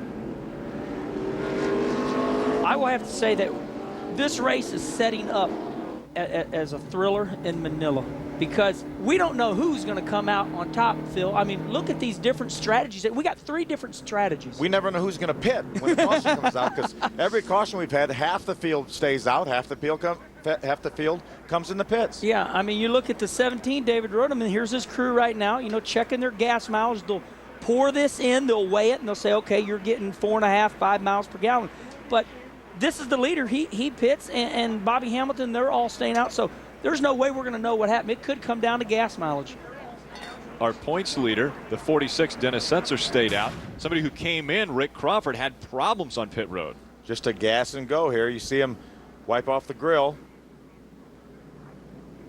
Looks like the gas isn't going in. It's what's happening here, because the man that holds the overfull can is not raising his hands, and when he raises his hands, that means we're filled up. But he never did that. 3 cautions have come out at Gateway International Raceway. This summer, treat yourself to the most fun you've ever had watching NASCAR Nextel Cup Racing. Fantasy Cup Auto Racing returns with more than $350,000 in cash and prizes. To enter the official fantasy game of Speed Channel, log on speedtv.com. Dennis Setzer stays out and gets out in front and leads some laps, which means he gains 5 bonus points for leading. Well, my feeling is that Dennis Setzer is the leader. He's going to check out, but the 8 of Chase Montgomery is right behind him. And the 3rd place truck is an ex-champion. He'll be running on his heels, which is Jack Sprague. Top 5 are Dennis Setzer, John Wood, Jack Sprague, Andy Houston, and Bobby Hamilton has made his way back into the top 5. We talked about how tough of a truck he has. We'll see if he's able to get it back up in front for the 2nd time tonight. Dennis Setzer takes the green flag, and we're back to racing at Gateway. This time, the top 11 trucks elected to stay on the racetrack. Everybody else came to pit road. And I am sorry, the 2nd place truck is John Wood. Chase Montgomery and his truck look the same. Here we go. Sprague looking low. They're high, wide, and handsome. Bobby Hamilton looking on the high side at Andy Houston. Man, what a sight. I mean, these are some long straightaways here at Gateway. They get down here, and it gets really narrow right in this turn 3. Watch Bobby Hamilton, who really worked on his truck, got it a whole lot better. We heard the report that said he wanted to take it easy on the right front tire. They felt like they went down a little too far on air pressure. He backed off, took it easy. Now he's back on go. And Phil, why would we take it easy? Because it's what we know about the Craftsman Truck Series. 4 sets of tires for the whole weekend. Wow, here comes Sprague on the inside of John Wood. What a run through the center of the corner. Drove clear up a side of John Wood, and it's going to clear him by the time we get to turn 3. Now that was a run right there. Yeah, these trucks only get 4 sets of tires for the whole weekend. So we keep talking about pit strategy. People, they're just gassy. Look at this Ford truck. I've got to talk about him. He's coming around the outside on the most difficult part of this racetrack. The hard way to go is going to drive up to the outside of Andy Houston and clear him at the start-finish line. Ooh, I hate to say it, but I think they're going to have to start calling Bobby Hamilton Pac-Man if they're going to give out nicknames. Look at here he goes again. Incredible. Look at side by side. Look at Jack Sprague wiggling on the bottom of the racetrack, making contact with Dennis Setzer. Easy, Jack. We've only got 71 laps down, 100. Oh, they're 3 wide. Jack Sprague slowing dramatically. I think Jack was slowing up, saying, get me out of this. I'm racing for the championship. We're not even halfway yet. I've had all the fun I can stand up here racing for the lead. Let me get back in about 5th. I tell you what, I hear you, race fans. I'm seeing what you're seeing. This Square D truck is incredible right now. He starts, 6th, and in 3 laps, he's running 2nd. He's blown by everybody on the outside. Andy Houston, with some contact, looked like John Wood. Andy Houston, maybe. Andy got very sideways in the middle of 1 and 2. I mean, what do we talk about? 2nd, 3rd, 4th, 5th. I mean, we're 3, 4 wide all the way down the back straightaway. John Wood checking up as he gets behind Andy Houston. Jack Sprague back to speed, and the 16 settles into 5th position. But right now the battle is for the lead. Up in front, Bobby Hamilton chasing down the 46 of Dennis Setzer. He is chasing him down. He's caught him. Look at him go to the outside in 1 and 2, Kenny. See if he can get his nose up alongside of Dennis Setzer coming off the corner. He does. I was about ready to say, how difficult is this race going to be for the lead? But look, it's over. I mean, the Ford truck, we're going to nickname him Pac-Man every week. He just keeps mowing the field down, and he just on his truck, takes his time, and now he's gone. Bobby Hamilton out in front again. He's led 24 laps. This will be his 25th lap led. He's led the most laps of any driver so far tonight. We've had 6 different leaders. Rudeman, Crawford, Meal, Setzer, and Sprague have also led, but The dominant Square D Dodge out in front. We'll see if anyone can hang on. Wow, well, I think it's safe to say that the reason he was falling back early in the race is now fixed. I think he's got enough laps on those tires, Phil, don't you think? I do, and I think he just took it easy till he got the air pressure build up. These tires will continually build up air pressure until they get to probably 10, 15 pounds more in the right front tire than what he started with. So to counteract that, they try to back off the air pressure to start the race because they know it's going to build up so much. Boy, exactly. And I think the easiest way to explain it, you know, you got a daughter or a son out there that's got a basketball. You know, the more air you put in that basketball, the higher it'll bounce. The less air you put in that basketball, the easier it's going to bounce, and that's just the way these tires are. Hamilton in the hunt for his first ever championship. 3 wins on the season. That's the most of anyone. 5 top 5, second most. He's led more races than anyone else, and this being his 9th race led. So Bobby Hamilton continuing to dominate in the NASCAR Craftsman Truck Series. Well, I tell you what, Bobby Hamilton's leading, but every time that 46, Phil, comes into turn 1, I mean, he's bobbing out big time. Sure is. Ray? Hey, Rick, you were talking about average finishes. You know, Dennis Setzer actually has a better average finish so far this year with 7.6. Hamilton's at 8.5. But guess what? In any other season in the NASCAR Craftsman Truck Series, 8.5 is not going to get you a championship. Jack Sprague won with an 8.2 and an 8.0, but all the other years we're down about 4.5 or 5.0. That's what you had to do. But this year I think that average finish might go up a lot just because the competition's so good. Ray, you're exactly right, because the competition is stronger this year than it has ever been in the 10-year history of the Craftsman Truck Series. There's Terry Cook. He's had some problem. The International Power Stroke Diesel Ford. No caution flag yet. We talked to Terry before the race, and he said it would be a miracle if he finished in the top 10 with his truck. Very unhappy with it. Take a look at what happened. Terry Cook, I talked to him earlier. He talked about the hit he took last week, and now again into the wall at Gateway. That's classic getting loose into turn 1 at St. Louis. Kept it off the wall. Great job of driving. Now, you know, about 5 to 8 laps ago, we've had some incredible 3 and 4 wide racing. Let's take a look at Jack Sprague, a championship contender. Here they go down into turn 1. This all plays out by the time we get down into turn 3.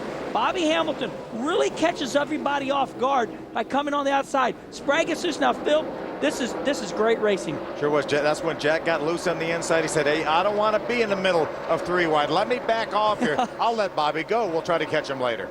We had to show that because that's championship racing. Jack Sprague said, get me out of this mess. Ray? That's exactly right, Kenny. They just said, I went over to Chris Showalter, the crew chief, and said, what's the deal? He said he wanted out of the middle of that hornet's nest. He said, we'll be ready to come back up through here as soon as he regains his breath. Jack Sprague being shown in 4th position. Bobby Hamilton has put almost a second between himself and second place Dennis Setzer. We'll be back with more at Gateway. NASCAR Craftsman Truck Series, Missouri, Illinois Dodge Dealers Ram Tough 200 on Speed Channel is brought to you by Dodge. You can take life as it comes, or you can grab life by the horns. Bobby Hamilton increasing his lead to over 2 seconds now in front of second place Jack Sprague. Great 3 wide racing while we were at break, guys. And this is what this track does to you. I mean, oh my gosh, here comes Jack. Look at this. And Andy, he's trying to pass the 46 of Setzer. Phil, I got a heartbeat up here. 3 wide going on. Look at Dennis Setzer, our point leader. Back off us. I don't want to be on the outside of 3 wide battle.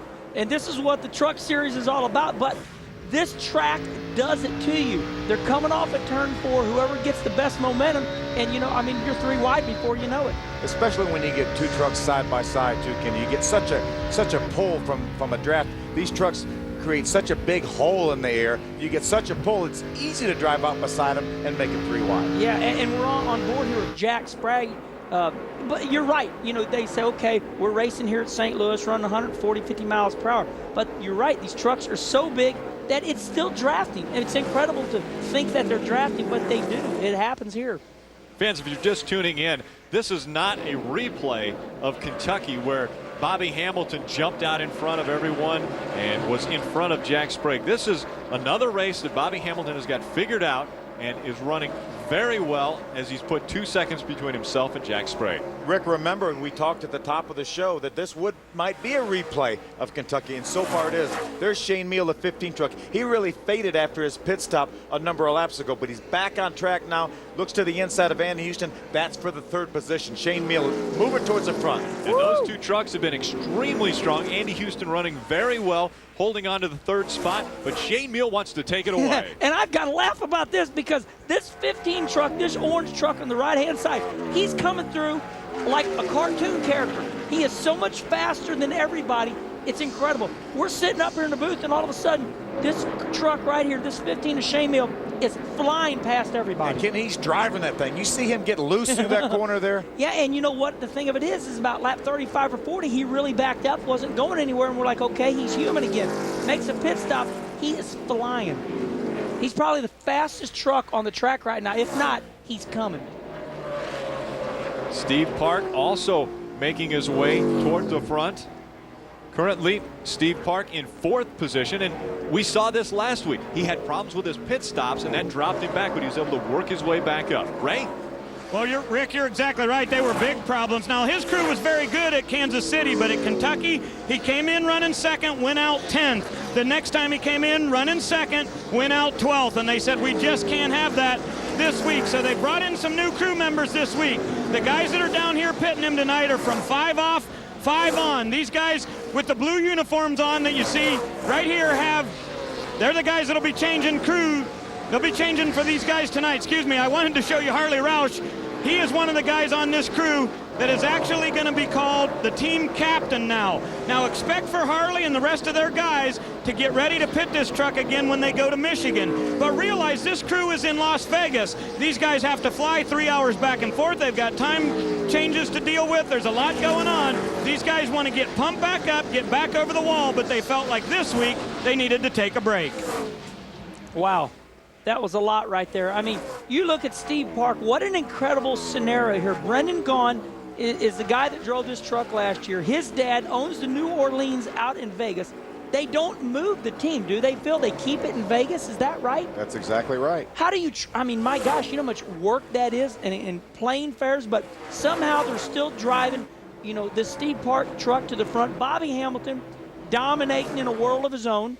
But and we're going to show you just something. When you pass on the outside at this racetrack, it's difficult, but check this out. Bobby's passed him wherever he came across him. There was that 3-wide battle. Jack Sprague backed off to get out of it. Here's Bobby going to the inside of Brandon Witt. Now he's going to slide up on the outside of Robert Huffman. He's passing him whenever he gets to him, Kenny. And the trucks get tougher. He passes for the lead on the outside, so it's not easy trucks that he's passing for the lead.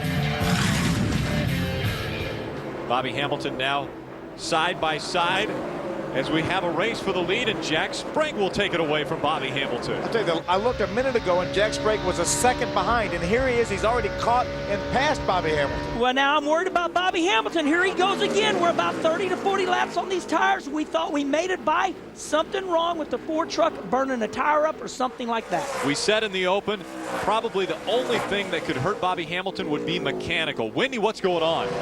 All is quiet on the Ford radio. Actually, the only thing they've been talking about is pit strategy. They came in on lap 42 and got 4 fresh tires. They said they must pit by lap 115. You know, you seen the truck wiggle right there, Phil. I mean, his handling's gone away. And you know what? I have been in cars or trucks where everything is perfect, and then one lap, one corner, you simply tell the crew, oh my gosh, something's happened. No flat tire. You probably overheated a tire. We're 50 laps into this run. Maybe that's the magic number for him. He doesn't run as well after he puts 50 laps on these tires.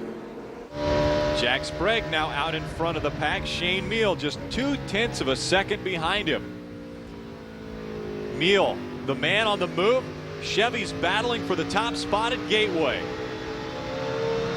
And I'm going to tell you one thing about Shane Meal. As fast as he is not going to ride behind Jack. There he goes. He says, I want it. And he's got it. Inside of Jack Sprague, Shane Meal taking away the top spot. It's the second time tonight he's led.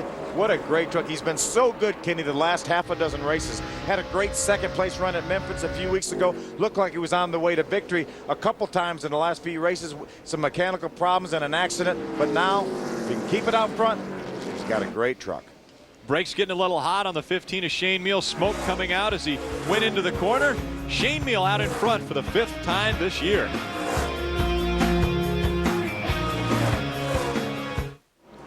Nopi Tuner Vision, the new show highlighting tuner drag racing events. NDRA is the Nopi Drag Racing Association. It's drag racing and all the show cars, swimsuit competitions, burnouts, and showing off. The tuner crowd lifestyle, Tuesdays at 7:30 p.m. Eastern.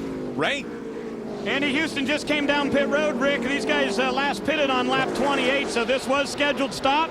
They put 4 tires on it, also went down 2 rounds of wedge on the left side.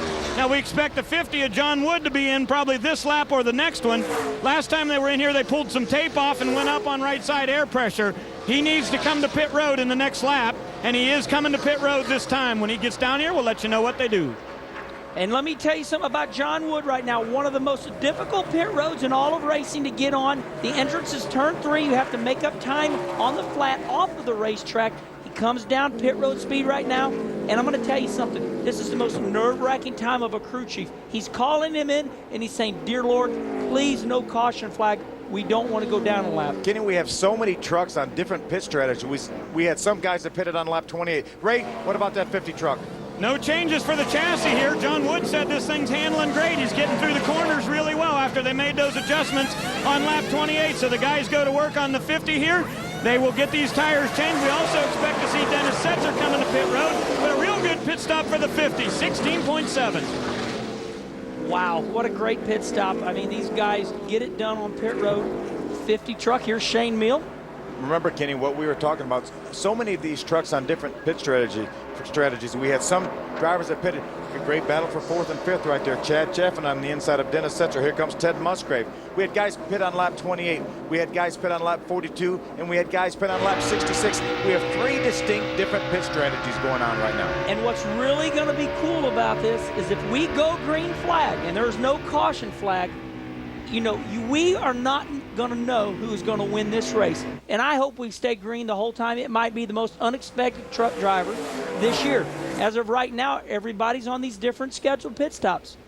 Shane Meal out in front of the pack. He's got over 3 seconds in front of Jack Sprague. The great battle continues for 6th place, where Ted Musgrave takes away the spot from Dennis Setzer. Phil, what is going on here? I mean, all of a sudden now the one car comes out like a rocket. Then he'll slow up. Then all of a sudden somebody, are they wearing their tires out that fast? I'm not sure. We saw Bobby Hamilton just back off here. Now he's almost 7 seconds behind our leader, Shane Meal. Ted Musgrave, we really haven't seen much of him today. He's moving forward now. He's up to the 6th position, looking at Chad Chaffin for the 5th position. I really think that these guys have got such wild setups laid up underneath these cars that right now on the back straightaway, the 99 has got problems. Carl Edwards slowing up everybody about running over him. Going in turn number 3, that's Carl on the bottom of the racetrack. Could he be out of fuel right now? No, he's going to spin. 99. The super chipped Ford 99 of Carl Edwards gets spun around. Wow. No caution has come out as of yet. Carl Edwards back on the racetrack, and it looked as though he was trying to get on pit road, but missed the entrance. And so now he comes to a stop just inside of turn 4, and the caution flag will fly now. Hey, this is what we were talking about. Andy Houston is saying, why me? John Wood is saying, why me? This caution flag just ruined it for them. Now they're going to have to get their lap back. It looked like the 99 has got a right rear flat. He does. The 99 has a right rear flat. Yeah, he shouldn't have had to come for fuel. There he is. You see the right rear tire right there, flat. But he missed the entrance to pit road. He slowed down the backstretch, but he missed the entrance to pit road. He knew he had to get in. Let's watch his left front tire. Let's watch this. It's going to smoke up, right?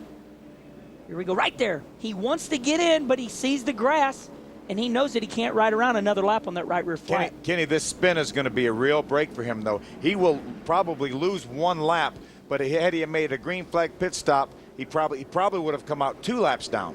Wow, what aggressive driving. Look at this.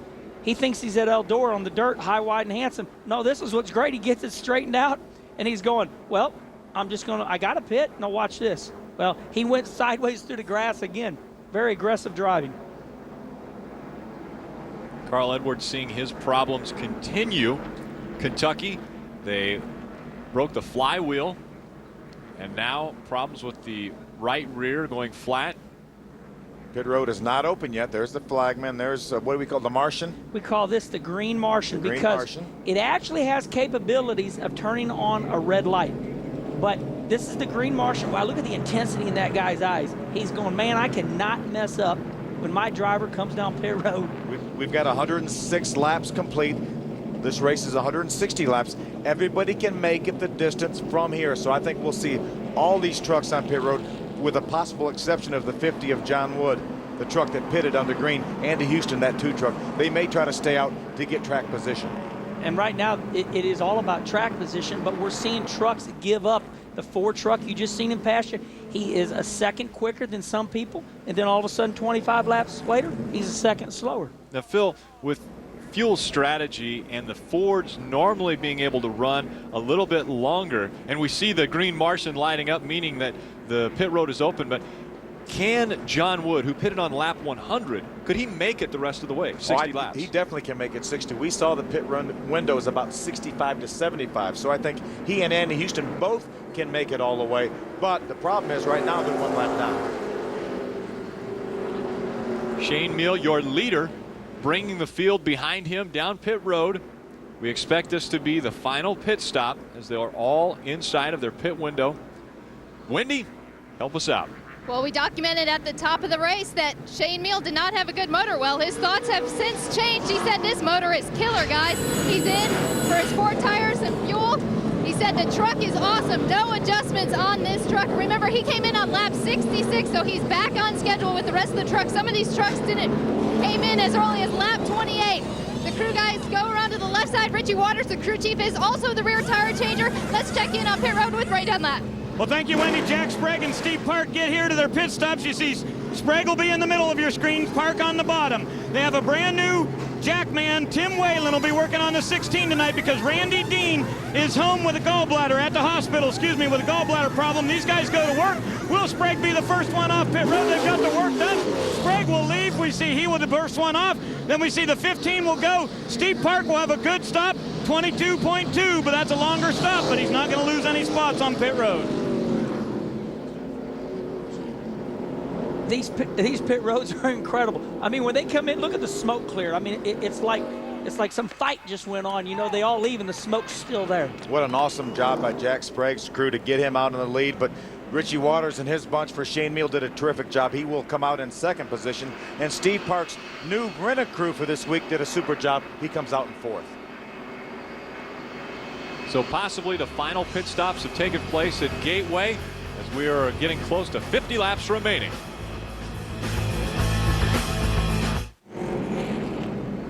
Race 13 of the NASCAR Craftsman Truck Series comes to you from Michigan International Speedway, the Irish Hills of Michigan, on Saturday, July 31st at 1 p.m. Eastern. Speed Channel is going to be there to cover the race from start to finish. Join us in 2 weeks for all your truck racing action from the 2-mile Michigan International Speedway. Beautiful night, great crowd on hand. We at the Gateway to the west, just outside of St. Louis, Missouri. We'll be back with more racing action in the Dodge Dealer Rams Tough 200. Welcome back to the Missouri-Illinois Dodge Dealers Ram Tough 200 live on Speed Channel. Out in front, Jack Sprague retakes the lead. Shane Meal behind him, Chad Chaffin, and the 62 of Steve Park coming out a lot better than he did a week ago in 4th. There's our leader right there, Jack Sprague. Let's see if we can talk to Jack. Jack Sprague, Phil Parsons, can you hear me? Yeah, I got you. Jack, you've got the lead. You're going to have less than 50 laps to go. You said all night you had a great truck. You've got that 15 truck that's so strong behind you. Can you hold them off? I don't know, Phil. 15 truck's really strong. The 4 truck's really strong. Kind of depends on who's on better tires at the end of these runs. Now we're all on equal ground. So I don't know. At that point, I was a little better than Bobby, and Shane was quite a bit better than both of us. So we'll just see what this Chevrolet can do and see if we can keep her in the front. If not, we'll just get the best finish we can. We got to look at the big picture, buddy. All right, buddy. Good luck. Thank you. You know, there's a lot to be said about what he just said. That's a racer's dictionary. we want to win, but we're going to do the best we can. You know, this, because he might not win doesn't mean his race is over. So he's going to try to win, but he's got to take what he can get, you know, because it's a big championship. We've got our early dominant truck, Bobby Hamilton, right now being shown in the 11th position. Let's see if we can talk to Bobby. Bobby Hamilton, Phil Parsons, can you hear me?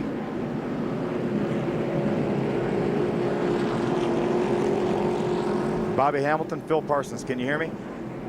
Yeah, I got you, Bill. All right, Bobby, you've had such a good truck tonight. It looks like maybe after about 50 laps, your tires maybe fall off a little bit. We've got less than 50 laps to go. Can you get back to the front? Well, we had a little bit of fortune there. One of the guys got pretty upset about it, but I just told him that if I wreck it, I'm not going to apologize for it, so he don't need to feel bad about what just happened for the race. But the Squirty Dodge is good on somewhat short sprints, and we made an adjustment there that should make it go a little further if we need to. So just going to try to get through here as quick as we can and take care of it and see what we can do. All right, Bobby, good luck. You're getting ready to restart. All right, guys. Wendy, what's going on with that Squirty Dodge? Well, just to add what Bobby Hamilton was saying, they came in on lap 105. They had a problem on the right rear tire. The rear tire carrier, Dana Ebersol, had a little bit of trouble. They lost 9 spots on that pit stop. Well, that's aggravating as a driver. I know it's a big team, but when your driver's sitting up there leading the race and you kill him 9 spots and you ask him to get it all back, it's really hard. The competition's so tough. Kenny, we saw it last week with Steve Park. He was so good. Came in second, came out 9th. Came in second, came out 11th. That's why they have a different pit crew this week. Right, exactly. Here we go. Green flag. Jack Sprague in the 16 is your leader. Out in front of him on the lead lap is the 2 of Andy Houston, but he's a lap behind Jack Sprague. That's why he's just in front of him. He's on the tail end of the lead lap. He stayed out on that caution flag. We saw him pit right before the caution came out. Look at Shane Meal go for the lead. Side by side as they go down the backstretch and into turn number 3, Shane Meal takes the top spot away from Jack Sprague. That 15 truck is so strong, he went through turns. Look at this. Look at him pull away. He looks like Bobby Hamilton. My gosh, Shane Meal is really fast tonight. I mean, we got to give credit to his crew chief, Richie Waters. Everybody is going to know about Richie Waters pretty soon.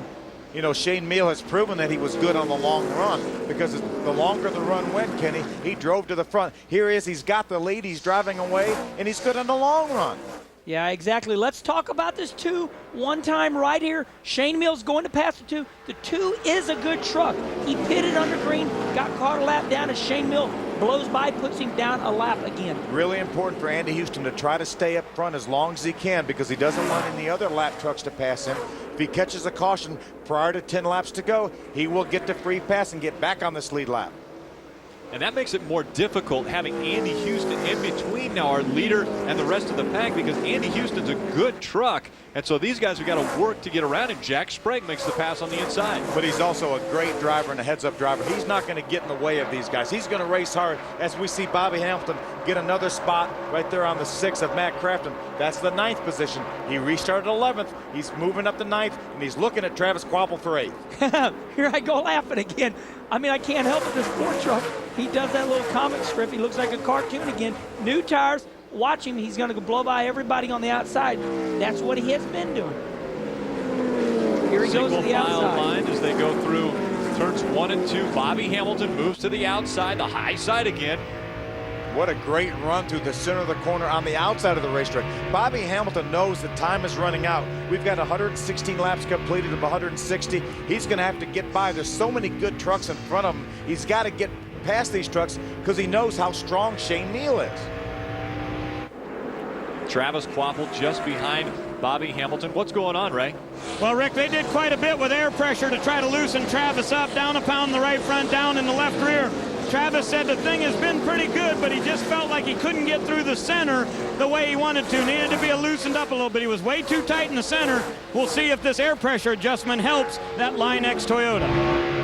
Wow, this is a tedious situation. We got good trucks side by side. Let's see if they make it through turn 3. Bobby Hamilton on the inside, Ted Musgrave on the outside.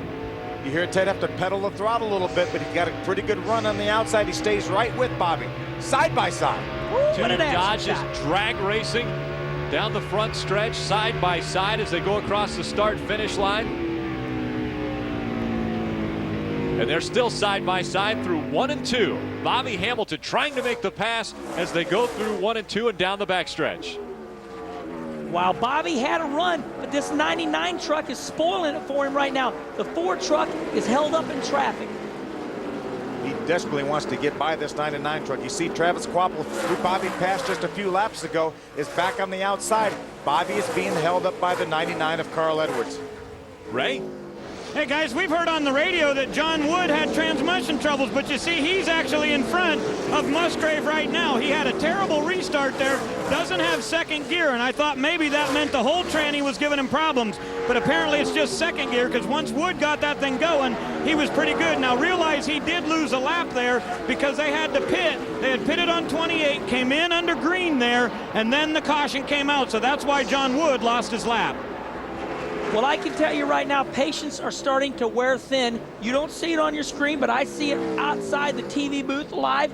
They're beating and banging right now, guys. Bobby Hamilton went down in turn number 1 on the inside of Travis Quapple. They made contact, slid Travis all the way to the wall, and Bobby went on. Bobby was getting very impatient. John Wood running really good tonight. You see the white number 50 truck, unsponsored Jack Roush race team, looking for a sponsor, and amazing they don't have one, but that's the state of the scene right now in racing. A couple trucks not having a sponsor, but still competitive. You see, Kenny, if we can take a look at what happened here with Bobby Hamilton and Travis Quapple going down in turn number 1. Watch, this is Ted Musgrave's onboard. Watch the yellow truck of Travis Quapple. That's the start-finish line. As we get down to turn number 1, you see Bobby on the inside. He just moves him out of the way. I'm going to tell you something. I can't cover for Bobby Hamilton because he is a good friend of mine, but that's what you call short track racing. You know, well, Travis had 2 chances there, either to save it or spin out, and he did a great job of saving it. Travis Quapple drops back to 12th place. Out in front, Shane Meal, a little over a half a second in front of Jack Sprague. 3-time series champion, Jack Sprague. Chad Chaffin with another impressive run, holding on to 3rd. 4th is Steve Park, holding on to that 4th position after his fairly good pit stop. And rounding out the top 5 is David Starr. Welcome back to Gateway, a very unpleasant sight for all of you Steve Park fans. Going into turn number 1, it looks as though the motor let go for the 62 Orleans Dodge. Kenny, you talked about how difficult this racetrack was on these trucks mechanically. And unfortunately, it looks like Steve Park may have lost an engine. Ray? Phil, he just came on the radio and said he believes it's transmission, not the engine. He said it felt like it just started shaking real bad, and he thought it was the transmission or rear end gear and not the engine. So as he brings that Casino Queen Dodge down here, we'll give you an update, but he doesn't believe it was the engine. Really too bad for Steve Park. And again, we talk about, you see right behind pit wall he goes. You know, normally you never have any problems with transmissions, but Steve was one of the guys shifting twice. And as you mentioned, Kenny, twice a lap for 120 laps, that's 240 shifts. It's a lot of shifting. Shane Meal continues to lead this race. Jack Sprague holding on to 2nd. The man on the move, the 4 of Bobby Hamilton, moves up to 6th. We'll see if he can reel him in.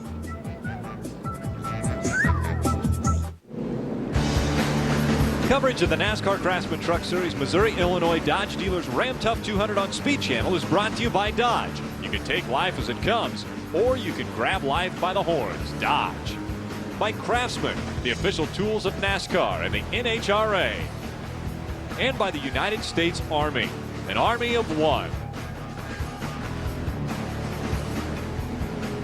Out in front, Shane Meal continues to lead. Standing by with his crew chief is our own Wendy Norris. Well, thanks, Rick. Richie Waters is one of the few guys that is crew chief and also goes over the wall. Great pit stop for you guys. Where did you find the speed in this truck? Is it the setup or the driver? It's a little bit of each. We changed a few things today, and Shane's doing a heck of a job in this Whitaker Chevrolet tonight. So we got a good truck, and hopefully we can keep it up front. Jack's running fast right now, too. So, but when we're out front, it's a little better for us. Now, at the beginning of the race, Shane Meal said he wasn't really happy with the motor. It seems pretty good now. Yeah, he was just, we made a gear change this morning and it helped everything. So he's real happy with the motor. He thinks he's Godzilla again, so we're good. All right, that's Richie Waters. Let's check in with Ray Dunlap. Well, thank you, Wendy. Down here with Chris Showalter, crew chief for Jack Sprague. And Chris, as I watched the monitors there, it looked like Jack's running his fastest laps here late in the race. Yeah, we made some great adjustments to our Chevy truck Chevrolet on the last stop. Guys pulled off a real good stop. Guys' sleeves just a little bit loose at the beginning of the run. Shane got by us, but we were closing in on him there at the end. needed to go green the rest of the way here, and we got a chance to get him. You think it's the restart where Jack has the advantage, or on the racetrack, or where? Right now, it's restart not very good today. It takes us about 4 laps to get going, so hopefully Shane don't get too far away. Okay, keep in mind, guys, they have the win from the pole bonus on the line here. This team has actually only ever won at one time with Mike Bliss at Nashville in 2002.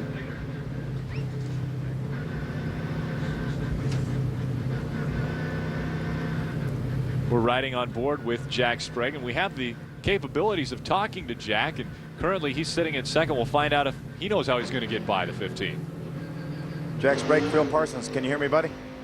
4. Jack, Shane got by in that restart. We just talked to Chris, and he said that your truck really was coming on there. You were gaining on him at the end of the race. Some of your best laps are into that last run. Some of your best laps have been run recently. You got enough to get by him? I don't know, Phil. Again, the Chevy truck Chevrolet, this is the best it's been all night right here. This run here, they made some great adjustments, some great air pressure adjustments. I was catching them ever so slightly, but catching them was one thing, passing them was another. It get pretty aero tight behind them. You know, if I can get them, great. I want to win as bad as anybody, or maybe more, but we also got a big picture to look at here, so we'll do the best we can with our little Chevrolet here, and hopefully we can get them. All right, good luck. Thanks, Jack. Thank you. Jack Sprague trying to get by the 15 of Shane Meal. Shane Meal and Jack Sprague have run the fastest laps as of late. Green flag flies as we restart for the 6th time tonight. Jack Sprague chasing down the 15 of Shane Meal. And I got to tell you something. Oh, Shane Meal got a great start. He jacked him up at the start, and everybody was bound up, but now here he is. He's got a great lead. What a great break that was for Bobby Hamilton. He was back in 6th position, but he was 9 seconds. Look at 3 wide inside, trying to get by Carl Edwards and Dennis Setzer. Well, I'm holding my breath. Bobby Hamilton on the inside, almost running in the grass as he's trying to make the pass. Carl Edwards just behind him. Dennis Setzer on the outside in front of him. Woo! I'm going to tell you what. Look at Rick Crawford way to the inside. That was reminiscent of Daytona. Oh, and problems with the 99 of Carl Edwards. Sparks flying. It looks like he's got something, either he's way low on tire pressure or something was rubbing on that truck. He may have bumped into somebody and just pushed the front of that truck down a little bit. Looked like the right front corner of the balance was rubbing as he got in the corner. You see a few sparks underneath the truck right now. Yeah, something is not right, but it may not be right, but he's still really running good. I think you're right. I think the right front fender is bent down and just rubbing.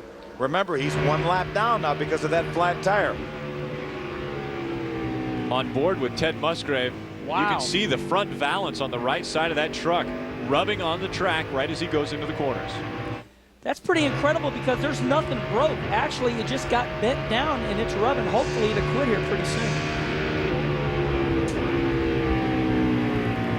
Ted Musgrave right now currently running in the 7th position. He realizes that Carl Edwards is a lap down. He would love for Carl to move over and let him go and try to chase down Dennis Setzer. But Carl Edwards is also racing his teammate. His teammate is 2 trucks in front of him. The white truck right there with no sponsor, the 50. He's also 1 lap down. If the caution comes out, the 50 gets a free pass, and Carl Edwards wants it. And I'm going to tell you what, he wasn't, even though Carl Edwards is down a lap, he wasn't giving Bobby Hamilton no room because of that. He wants the caution to come out. But these guys up front are getting really racy right now. We're down to 26 laps to go, and everybody's holding their breath. Carl Edwards coming up behind the 1 of Ted Musgrave. Again, Carl Edwards 1 lap down. Ted Musgrave in 7th position. Out in front, the gap has not increased at all. You see Shane Meal and Jack Sprague running within almost 0.2 of a second. Jack Sprague just looking for the opportunity to get by that 15 of Shane Meal. Jack had a great run off that corner. He was able to keep the truck a little bit lower than Shane Meal. Let's see what can happen. He wants Shane Meal's tires to go off a little bit so he can drive up underneath him and get by him. But Shane Meal's really done a terrific job right now. He's got 25 laps to go. 25-lap heat race. We're at your local racetrack here at Gateway. Green flag, 25 laps to go. This is what it's all about. You know, 160-lap race and 25 laps to go. We're bumper to bumper. Who's going to win?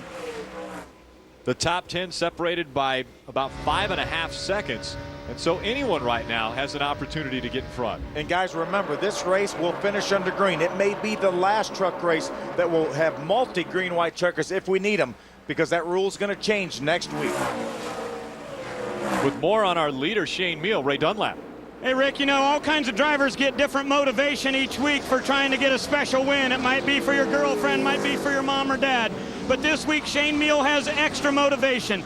They had a very good friend of the family, of this racing family, I should say, that passed away this last week. A young boy, 6 years old, by the name of Brandon Hilliard. They thought was very, very healthy. Brandon was walking out of a grocery store with his dad, and he passed away. He had a heart valve failure. Unbelievable stories like this happen all the time, but for a 6-year-old boy to lose his life was so tragic. And these guys on this team all have stickers around that says tonight's race is for Brandon, and Shane's giving it that extra effort. Well, if anybody has got heart, it's Shane Meal. He's been through an awful lot. He's one of the guys that have been running up front the last month, and he's trying to capitalize on this right now. And right now, this gap between first and second is really just staying steady. We see a little bit of smoke from the left front of Shane Meal's truck. That's, I think, when he drives in the corner, Kenny gets on the brakes, I think the tire is hitting the top of the fender. We've seen that for a number of laps. It's not causing him any problems whatsoever. Here we go. Let's look at it. Yeah, all that simply is the truck. He's applying brake, okay? When you apply brake, the front end slams to the ground just for a little bit in an instant. You know, you get a little bit of smoke. All's well, all's good right now. The gap is about the same, but I'm going to tell you what, Shane has got to use focus right now. That 15 truck, he's got to just take pictures in the mirror. This is something that the legendary driver Dick Trickle taught me. He says every time you come off the corner, just take a picture in that mirror. Don't look at it, don't watch it. Hit your lines, do everything you can, and if his truck stays underneath of him, he should be good to go. It's just total concentration. Can you remember, Shane Meal has never won a major NASCAR race. The guy behind him, Jack Sprague, has won a bunch of them in the Busch Series, in the Truck Series. Right now, Jack is trying to put as much pressure on Shane Meal as he can to try to get him to make a mistake. And I'm going to tell you something. This 99, this 50, this is teammates right here. Wow, he gets a good run. The 50 and the 1 were banging on each other, and that way the 99 got a run on him. Remember, the 50 and the 99 are a lap down. They're racing to try to be the first truck 1 lap down in the event the caution flag comes out. Ted Musgrave was able to get by the 99 and the 50. Now Travis Quapple's trying to do the same thing with the 50. Bobby Hamilton on the outside. This is a pass for 4th. David Starr on the inside in the Spears Manufacturing, number 75. And he will fall back to 5th position. Bobby Hamilton moves to 4th. Got a great run going, but he's almost 3 seconds behind. We're inside of 20 laps to go, but look how good his truck was through the center of the corner, Kenny. Yeah, that's what I said whoa about. I mean, we're talking, you know, Astroburner speed or whatever kind of speed that is. I mean, he was going. I mean, he flew by 3 car lengths. Bobby Hamilton ran the 2nd fastest lap run tonight just 6 laps ago. And so Bobby Hamilton's truck is really running well.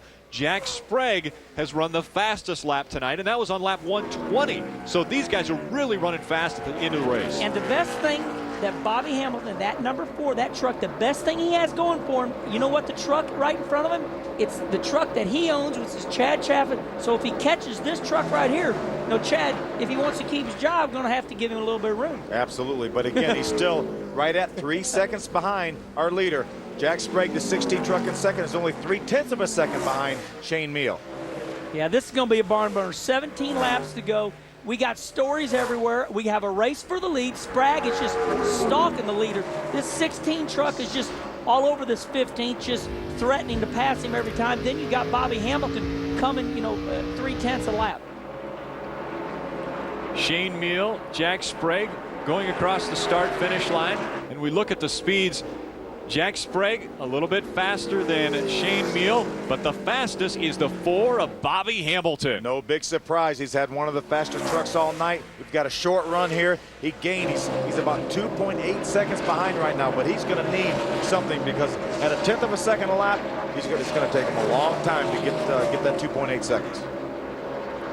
With more on our leader, Wendy. Well, Shane Meal has been pretty quiet on the radio, but his spotter, Kenny Hendrick, is coaching Shane Meal around this track. Shane is pretty happy with the truck. Obviously, he's been running up front all night. He says, just keep running your line, Shane. Don't give him anything. He reminded Shane this was a 30-lap feature when they went back to green racing. And keep in mind, he is watching Jack Sprague in the mirror just a little bit. He knows Jack is a 2-for-1 bonus tonight if he wins from the pole. I have to tell you something. Shane Mills doing an incredible job of concentrating right now. The 16 car seems to slip up a little bit higher, or the truck, excuse me. But coming in the back, again, we're watching it live from the booth. There he is, the Square D truck. That hood, he's catching them so fast every lap. We could have a race for a lead here right at the very last lap. 2.5 seconds separate Bobby Hamilton from Shane Mills right now. With 2.5 seconds between them and only 14 laps to go, it could be too late. Yeah, but remember, Bobby Hamilton's got to get by his teammate. Kenny, I think you're right. I don't think his teammate will give him much trouble. But when he gets to the second place truck, whoever that may be, if it's Jack Sprague, who's currently running second, he's not going to be that easy to pass. No, he won't, that's for sure. But let's watch the Ford truck as he comes down here. Shane Mills leading, looks like the 16 car. Let's look at this new groove that I've seen Bobby Hamilton run. He's been running high. Okay, this is a new groove for the number 4. And looks like the 18 truck, this is his truck that he owns. He might give way and let him go on. Great battle for third, and it's between BHR trucks. Bobby Hamilton Racing trucks have Chad Chaffin and Bobby Hamilton fighting for that third place spot. Now, they're not going to want, Chad Chaffin doesn't want to give this spot up. This is a great run for Chad Chaffin, who got his first win of the year in Dover. He doesn't want to give up third, but at the same time, his truck is not as fast as his owner. He's not going to have a choice because Bobby Hamilton can go wherever he wants to go. He can go high, he can go low. He's going to follow Chad Chaffin. Watch him look to the outside. Yep. Chad's going to move over and let him go. Smart move by Chad Chaffin. Smart move, and that's what team racing is all about. It's like this. Do you want to finish third or fourth? Do you want to keep your job? Do you want to get fired? I mean, it's kind of, you got a couple choices there. I mean, third or fourth. The truck to your right-hand side cannot win the race. I mean, he's a racer. He's got to let his car owner go. That last lap, Shane Mills and Jack Sprague both ran faster than Bobby Hamilton, and so they have put more distance between themselves and Bobby Hamilton. Bobby Hamilton over 3 seconds behind our leader now. If the caution flag does not come out, Rick, Bobby Hamilton does not have time to catch these two leaders. Now, Jack Sprague certainly has time. All he needs is for Shane Mills to slip the slightest bit, and he's right on him. Yeah, this is an incredible race right now. It looks like it's going to come down to the two leaders, but I've watched enough of these truck races that you never know what's going to happen until the checkered flag falls. This time by 10 laps of racing to go. With more on second place Jack Sprague, Ray Dunlap. Well, Rick, we talk a lot about statistics for Jack Sprague. Of course, 3 championships, all kinds of things we could say about number of laps led. But I think the numbers tell it all when we talk about wins. 24 times Jack Sprague has won, and 5 of those have come from the pole. But check this out. How many times has Jack Sprague finished second in his career? 28 times. So 24 wins and 28 seconds for Sprague. That's incredible. And that is also why Jack Sprague is a multiple-time champion, because he knows how to finish second, and that's what will win you championships. That's an incredible stat. Not only second, but Jack Sprague in all the races that he's run, 184. This is his 184th race. 77% of the time, he finishes in the top 10. That's the kind of driver you want driving for you, because odds are you're going to make money. Great side-by-side battle for 9th position. David Rudeman on the inside, Matt Crafton on the outside. Crafton trying to increase his record setting this year as far as top 10 finishes in the series. He's already had 8 top 10 finishes, looking to increase that tonight. Incredibly consistent job this year by Matt Crafton, Wally Rogers, the entire Kevin Harvick Incorporated team.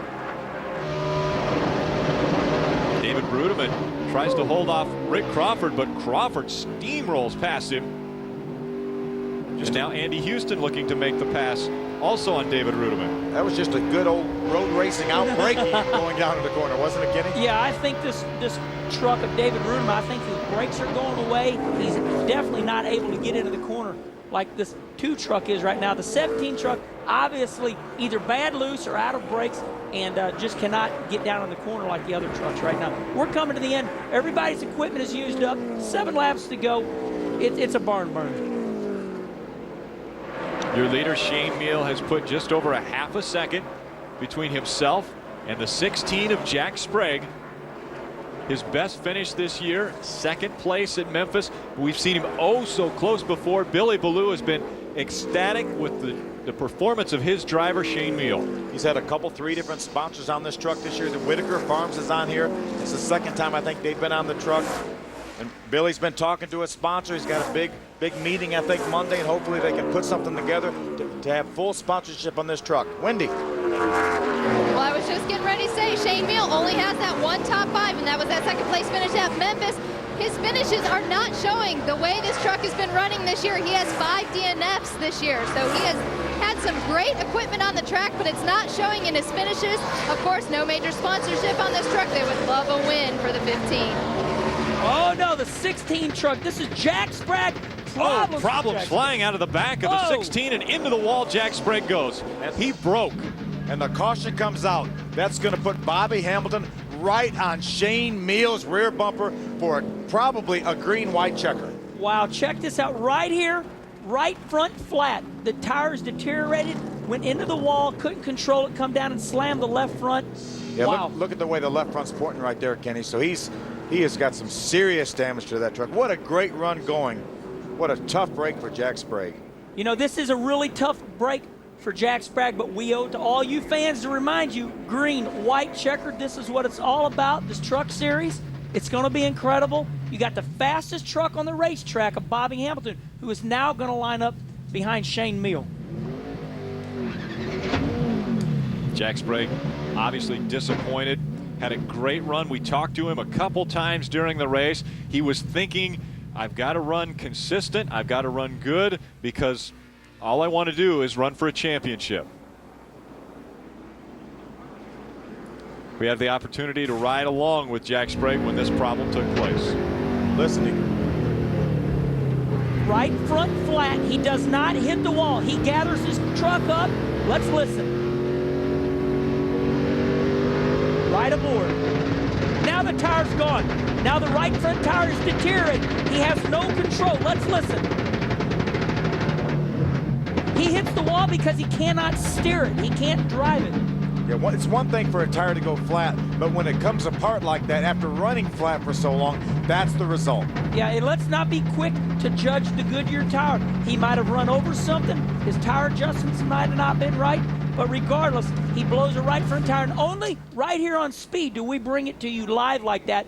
We have a total description of what happened because of our onboard camera. That was incredible. Jack Sprague climbing out of the 16, obviously very disappointed. Was looking for a great finish at Gateway to help him move up through the standings. He was in 7th coming into this race. And let me tell you something about Jack Sprague. He is a very intense competitor, and that's why he stayed humble in all the interviews. He wanted to get to the checkered flag. Wendy?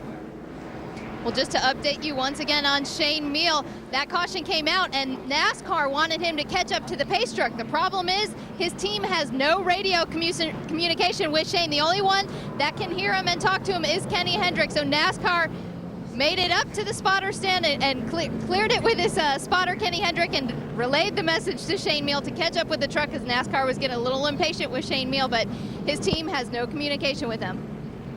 Let's go to Ray Dunlop.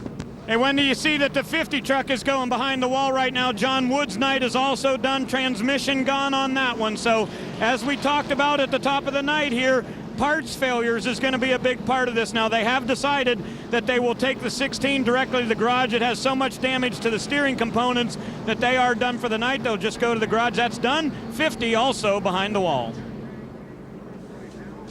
Well, that's what we started talking about. You know, we don't want to get into it. We just want to draw everybody's, conclusion that this is going to be the type of race that, if you're in contention, will your truck, stay together? And right now we've seen Steve Park, we've seen John Wood, everybody, losing transmissions. There's our second place runner right there, Bobby Hamilton. He caught this break. He will restart right on Shane Meal's bumper. Let's see what Bobby's thinking right now. Bobby Hamilton, Phil Parsons, can you hear me? Bobby Hamilton, Phil Parsons, can you hear me? Wrong channel, Phil. Well, that's a help. Hey, we bring it live to you, We can talk man. to anybody. Bobby Hamilton, Phil Parsons, can you hear me? I got you, Phil. All right, Bobby, you caught this caution, a tough break for Jack Sprague, but you're going to be right on Shane Meal's bumper when this race restarts. We saw you do it last week. Can you do it again? I don't know. I don't think so. Shane's running an awful good race. His truck's real good, you know, off the corner. So, shoot, I never thought I'd be where I am now. I'm just trying to bring it home safe. If I get an opportunity, I'll take it. If not, I'll be smart. Bobby, your truck is so good on the outside of the racetrack. If Shane protects the bottom, can you drive to the outside and get by him? I don't think so. I'm not that good with a good truck. I mean, I can only do it with guys that get loose getting in. His truck isn't doing that, so I'm basically going to have to run the bottom, I think, Phil, because, you know, I got all these other guys breathing down my neck, too. All right, Bobby. Well, good luck, buddy. I don't know. He hasn't convinced me, guys. I know that number 4 truck's a veteran, and you got a rookie who isn't going to give way. We've seen this before. Bobby Hamilton, we talked to him before. He said, oh, Shane Meal's run such a great race. He's done so well. And then Bobby went right by it on the restart. So we've seen this before out of Bobby Hamilton. He knows the driving style of Shane Meal, and he knows what kind of a truck he has. And I think he's being honest. He knows Shane has an awfully good truck, but Bobby has a little bit better truck than he's letting on, I think. We've seen it all night. Ray? Hey, Phil, to update you on green-white checkered stats, as we always try to do, 44 times in this career of this series they've gone green-white checkered. Tonight is the 229th race, but how about Bobby Hamilton? He's been first or second 3 different times. Of course, we saw what happened last week, as you mentioned, with he and Sprague. Hamilton has won 2 of those and finished second in 1, so he's 2-1 in his 3 green-white checkers. This becomes the 45th green-white checkered finish for the NASCAR Craftsman Truck Series as they go past the start-finish line. The truck, the pace truck driven by Mike Dolan, loses the flashing lights on top, and meaning that 1 lap to go. I mean, how can you stay calm right now? I mean, this is going to be awesome. I can't wait. That big chunk of rubber that had come off of Jack Sprague's tire hit the 75 Spears Manufacturing Chevrolet of David Starr. Watch out the back of Jack Sprague's truck right here. Big chunk of rubber is going to come out right dead. And you know David Starr, it's just a natural reaction. He had to duck when that thing was coming, but fortunately these windshields are made out of unbreakable Lexan, so obviously other than a little bit of black mark, he's going to not have any broken glass, I should say. Yeah, but still, you want to duck, don't you, Phil? Absolutely.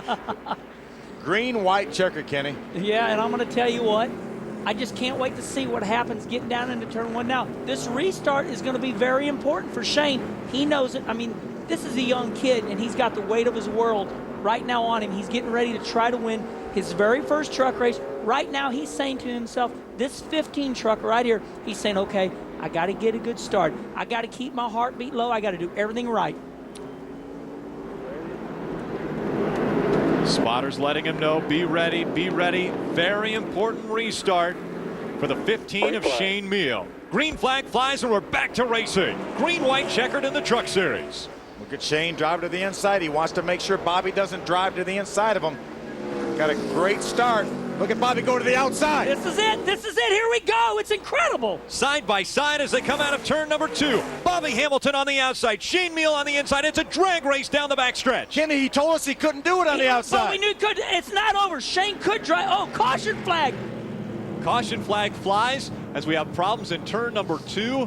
1 and 2, it looks like Terry Cook having problems in the 10 as well as the 12 of Robert Huffman. We did not get white flags, so we will have, maybe for the last time ever, a second green-white checker when this race restarts. Now, here's the scenario I seen. Bobby Hamilton showed Shane Meal his ace up his sleeve. He said, okay, I'm going to the outside. Now, is Shane going to move high? And if he moves high, is that Square D truck strong enough to go low? We know it's going to be a race now. I think he needs to go to the middle of the racetrack and block both lanes, Kenny. Well, no, you know what? That sounds funny, but that's true. That's probably what Shane needs to do, go right in the middle of the racetrack. And look at this is Richie Waters. We got to give credit to Richie Waters. He is a crew chief that has worked his whole life in racing. He's a great, great crew chief. We're going to show you a replay of this wreck. This was a 2-3 truck pileup. That's Terry Cook, and it looks like Chase Montgomery in the 8 gets into the back of Terry Cook. He goes spinning up. Terry Cook into the wall. Chase Montgomery is able to save it, stay out of the wall, but you see the 12 of Robert Huffman getting caught up in that, and Robert had a great run tonight. He sure did. With career best finish last week in the top 10, and unfortunately Terry Cook spun around right in front of him. Robert had absolutely nowhere to go, but Terry Cook was trying to race. He was on the lead lap racing for position. Chase Montgomery was on the inside also racing for position. Terry came down a little bit. They made some contact, and around Terry went. Yeah, and I want to draw attention to that 22 of Bill Lester, currently in 16th spot. You know, he has had a lot of bad luck, and I know everybody at Bill Davis Racing is happy to see Bill Lester, I mean, by inches make it through that wreck.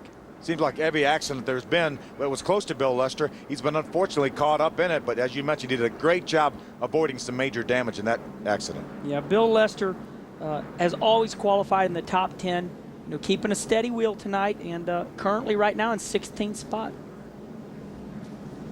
Well, you never want to see this. Robert Huffman and Terry Cook both being hooked up. And I said it was going to be a thriller in Manila, right, guys? I mean, Muhammad Ali, we're coming down to the end. If this is Manila, we've definitely got a thriller. It's awesome, but, oh, man, I mean, how could we cover it all, guys? We're talking about the race for the lead, you know, in front of us. Then to the right of us, we got a 3-truck pileup, and, you know, it's all a do-over now. Well, Craftsman's always on the cutting edge of technology when it comes to tools. And tonight we'd like to spotlight another important piece of equipment that Craftsman makes available to all of us in the Craftsman Tool Tech.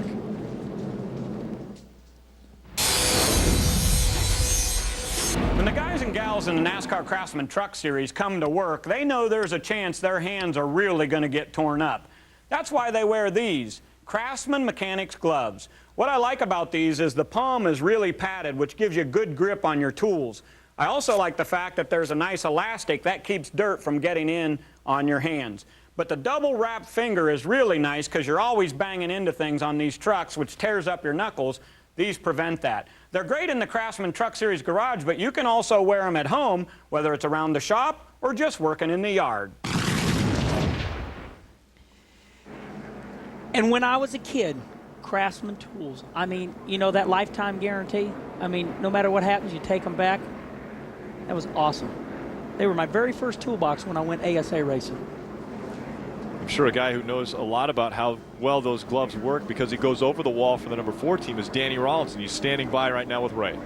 Well, he sure is, Rick, and you know what? This is kind of becoming my part-time hobby is just to come hang out with you when we get ready to go green, white, checkered, man. I know you always tell me Bobby's the man, but boy, that looked like Shane had some pretty good smoke when we got restarted the last time. Oh, yeah, they got some good stuff. But I think we got the best driver in the series right here, so my money's on Bobby. Square D Dodge running real good, so, I mean, it's up to him now. Cards are on his table, so we'll see. Now, remember, this is the last time that we have multiple green, white checkers. Yeah, I know. I'm not going to say if I like it or don't like it, but I'm glad right now they're going to keep on going green, white, checker. Yeah, that gives them another chance. Let's check back in with Wendy. Thanks, Ray. Shane Meal, as you can imagine, is getting pretty excited in that truck. He has no power steering. He hasn't for 60 laps, and on that last restart, he spun the tires. Let's keep in mind, there's only one driver in the Craftsman Truck Series under the age of 35 that has won this year, and that was Carl Edwards. Shane Meal turned 24 years old in May. Now, fans, just so you realize what Danny Rollins was talking about and what Ray Dunlap was talking about, NASCAR is making a change in all 3 series. They will end the race green, white, checkered, but it will only be one time. So in this instance, if this would have taken place next week, Shane Meal would be your winner because we would have gone white flag and caution at the same time, and checkered and caution would have flown if we would have implemented the green, white, checkered that NASCAR is doing, which starts next week. And so this is a big change that's taking place in this series. Okay, and we can't debate it right now, but why? Well, that was why, because every time you go green, white, checkered, you have wrecks like that. Everybody's on the seat, they're chewing the steering wheel off, and they're like, okay, man, I got 2 laps, I'm going to get these spots. And what's going to happen? They're just going to keep wrecking and wrecking and wrecking. So that's what happens when you have green, white, checkered. So I'm putting up for NASCAR right now just because this was the perfect example. Only 4 times before, though, Kenny, in the history of the series, out of 44, I think, green, white, checkers, was there ever multiple checkers. So about 1 out of every 11 times they had a multiple green, white checker. But again, this is going to be the last one. When we take a look at that restart that Wendy was talking about, where he Spun the tires a little bit on the restart. He brought them down really, really slow. You see him spin the tires. I thought he was moving to the inside to block Bobby Hamilton, but he almost lost control of that truck. It spun the wheels, went to the inside, and watch Bobby drive to the outside here. What a veteran move here, and he would have pulled it off, Kenny, had those trucks not wrecked behind him. Yeah, this is what I think is a bummer right now for Bobby Hamilton, because now the 15 knows what he's going to do. Now, look, this is my hometown, gang. This is St. Louis, Missouri. Look at this crowd for the truck race. All on their feet right now. What, 50,000 people or so? I'd say plus. Is the truck series alive and well? And kicking. That's awesome. Look at this crowd. I mean, awesome. I mean, the town of St. Louis is in uproar right now. The St. Louis Cardinals are leading the NL Central and 7 games up over the Cubbies, and all the baseball's over. So everybody is not at the baseball game tonight. They're here. A lot of nervous people on pit road right now, knowing that they've got an opportunity to claim the top spot. Danny Rollins, comfortable that he has one of the best drivers in the series. He said the best driver in the series. The best driver in the series. And this guy right here, that was Dews, and Dews is legendary. Let's draw this picture. Okay, this guy right here, that's Dews. Now this is called a motley crew, guys, because Shane Mill's the driver, but now he's got good parts because he's got a Dale Earnhardt Incorporated motor, right? Now the crew chief, Richie Waters, is one of this guy right here. That's Richie Waters. He comes from Green Bay, Wisconsin, a couple blocks from the frozen tundra of Green Bay. This guy is an incredible crew chief who really doesn't like working for people, likes to have his own hands on his own equipment. He's matched up perfectly with Billy Blue, the car owner. They both believe in each other. Now look at this. They all got different uniforms on.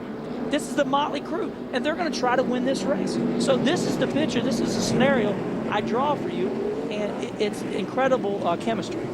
The official you saw in the lower right of your screen just let the pit crews know 1 lap to go until we go green, white, checkered. Remember, this is the last time, more than likely, in the history of NASCAR that we will see multiple green, white checkers. As you mentioned, the rule is going to change next year. All 3 major divisions of NASCAR, Nextel Cup, Busch Series, and the Truck Series, next week will all have 1 green, white checker, but not multiple. Well, at least we have the rules laid out for us, and the fans' vote has been heard all over the United States, and you're getting exactly what you asked for. The fans want to see a race to the checkered flag, and we are going to see it in the NASCAR Craftsman Truck Series. Shane Meal, Bobby Hamilton, and Jack Sprague had been running the fastest laps out of any of the trucks towards the end of the race. Jack Sprague blew a right front tire. He's out of it. Now it's between Shane Meal and the number 15 and the 4 of Bobby Hamilton. Remember, we saw what Bobby Hamilton tried to pull off on this restart. Shane Meal, he brought him down so slow, Kenny. I think that's why he spun the wheels. Let's see how he does this time. Ready. Green flag. A lot better start for Shane Meal that time. Bobby Hamilton tucks right in behind him as they work their way into turn number 1. Ooh, Shane got a really good start right now, but here he goes again. Bobby drives to the outside. He pulls up beside him again, Kenny. My gosh, this is incredible. They're beating. Oh, they hit the wall. Bobby Hamilton up almost on 2 wheels and into the wall. The caution's going to fly again. Chad Chaffin will move into the top spot. But we haven't got the white flag yet. We will have another green-white checker. I knew it was going to happen. I drew the picture. I said, your leader is a young kid. You got the veteran on the outside. They are still wrecking as we look at it. Bobby Hamilton right now is wide open, wide open, turning into Shane Meal. Okay. Bobby Hamilton can't see anything right now. He's got smoke flying out of that truck. And like you said, he's got smoke coming out of his ears, too. Okay, the Ford truck, what Phil was saying is we've seen this. The Ford truck got wrecked. He got run up in the wall. He said, I'm going to wreck you now. So he stood in the gas wide open. You heard the motor. He run the 15 down in the wall. You know, both these guys are upset, but we knew it was coming. We talked about this green-white checkered. Mike Helton is loving me right now because this is what happens every time you do green-white checkered. Is this what the fans want? If this is what they want, you know, we can't give them to them because now 2 times in a row, this is what will happen. This is a perfect example for the NASCAR Premier Division. So, I mean, you can vote all you want, but this is what happens.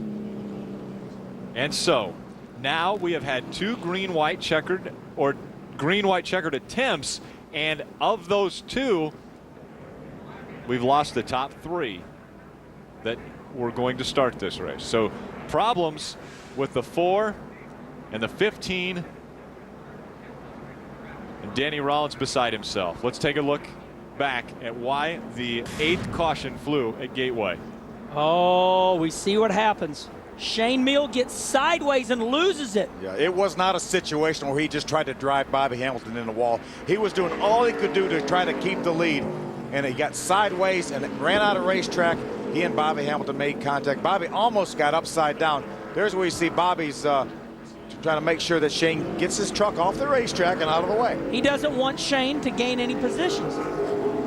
But you know what? As upset as Bobby is, you can hear the motor wound up. You know, we looked at that replay. We got to give that 15 truck, you know, a round of applause for trying to win the race. He was wide open and dead sideways. Wendy? The 15 truck went over the line. They just pushed him back. They're going to take right sides only. Of course, we have another green-white truck going on. I think Bobby Hamilton also came down pit road. Let's check in with Ray Dunlap. Yes, Wendy, that is true, and they will be able to continue here. It looks as if they get this sheet metal pulled away from the left side here, and they go to work on the right side to see what the damage is over there. Now remember, this is an important points night for Bobby Hamilton. As dominant as this truck has been, I'm sure these guys are absolutely heartbroken.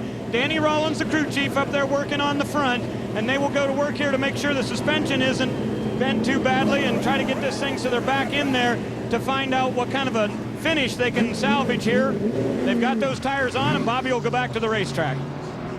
And just in time, because next time by, or as they're coming by, they're going to get the green flag, the field wheel, and they're just making their way through 3 and 4 right now. Yeah, we're trying to give you all this drama right now, and we're up in turn 4. We're getting ready to go green. We've got a race to decide. Chad Chaffin inherited the lead when the 2 leaders crashed.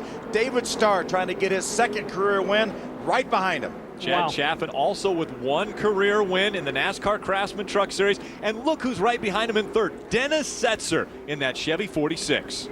And it isn't over. We got a clean start. Let's see if the Bobby Hamilton racing truck of Chad Chaffin can win the race for the boss. Into turns 1 and 2. Chad Chaffin with a pretty comfortable lead over David Starr. And now Starr reels him back in as they go down the backstretch. Chad gets off the corner pretty well. Look at David Starr. Whoa! Oh, got another crash. Here we go again. Up on the side. That's the 14 of Rick Crawford sliding sideways down the backstretch. Oh, Lord. Unbelievable. Andy Houston and Rick Crawford getting into it coming out of turn number 2. And now the safety crews will immediately get out and try to take care of the 14 of Rick Crawford. Now what we're facing here is a decision.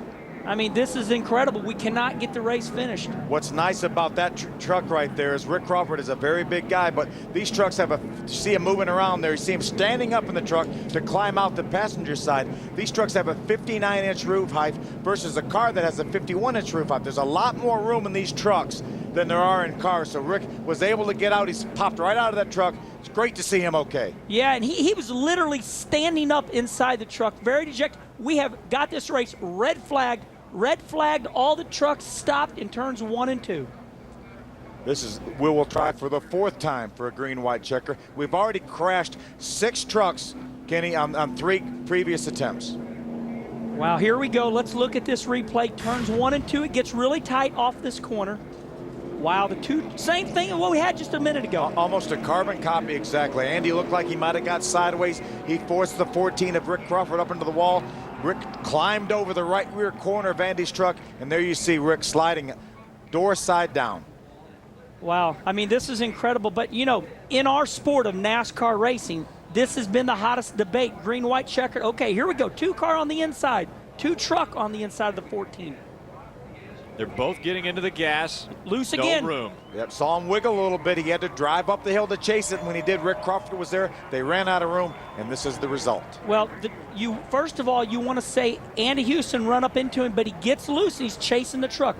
Okay, here's our truck, the 2. That's right on the inside, right in front of the 17 of David Ruderman. He's loose. See him loose right there. He's got to chase it. He's got to chase it.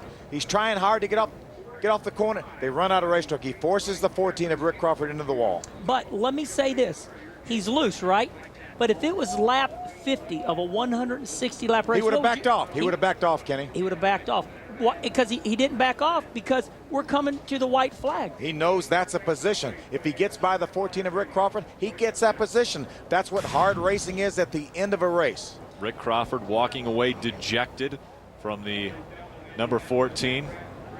Wow, incredible.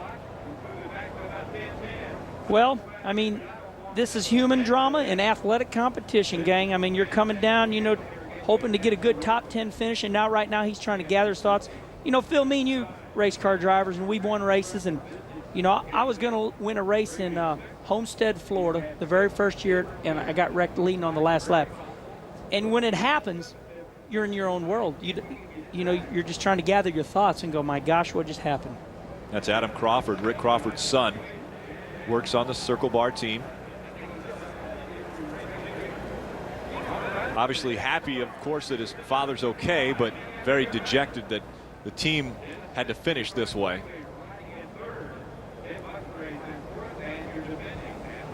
Look at the carnage that's taken place since we've gone to our first green-white checkered, when Bobby Hamilton and Shane Meal got into the sides of each other, and Bobby Hamilton almost on the driver's side door, but was able to keep it on all four. And the two of them went down into the infield, but that caused our first caution after green-white checkered. We're under a red flag situation, and the reason for that is this.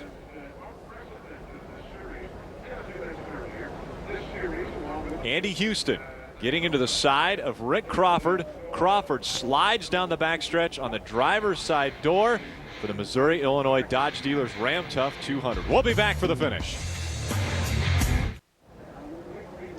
Welcome back to Gateway International Raceway. We're under red flag conditions because of Rick Crawford's truck getting up on its side coming out of turn number 2. We look at the points as of now, if it were over right now, but as you've seen, it is not over, not even close.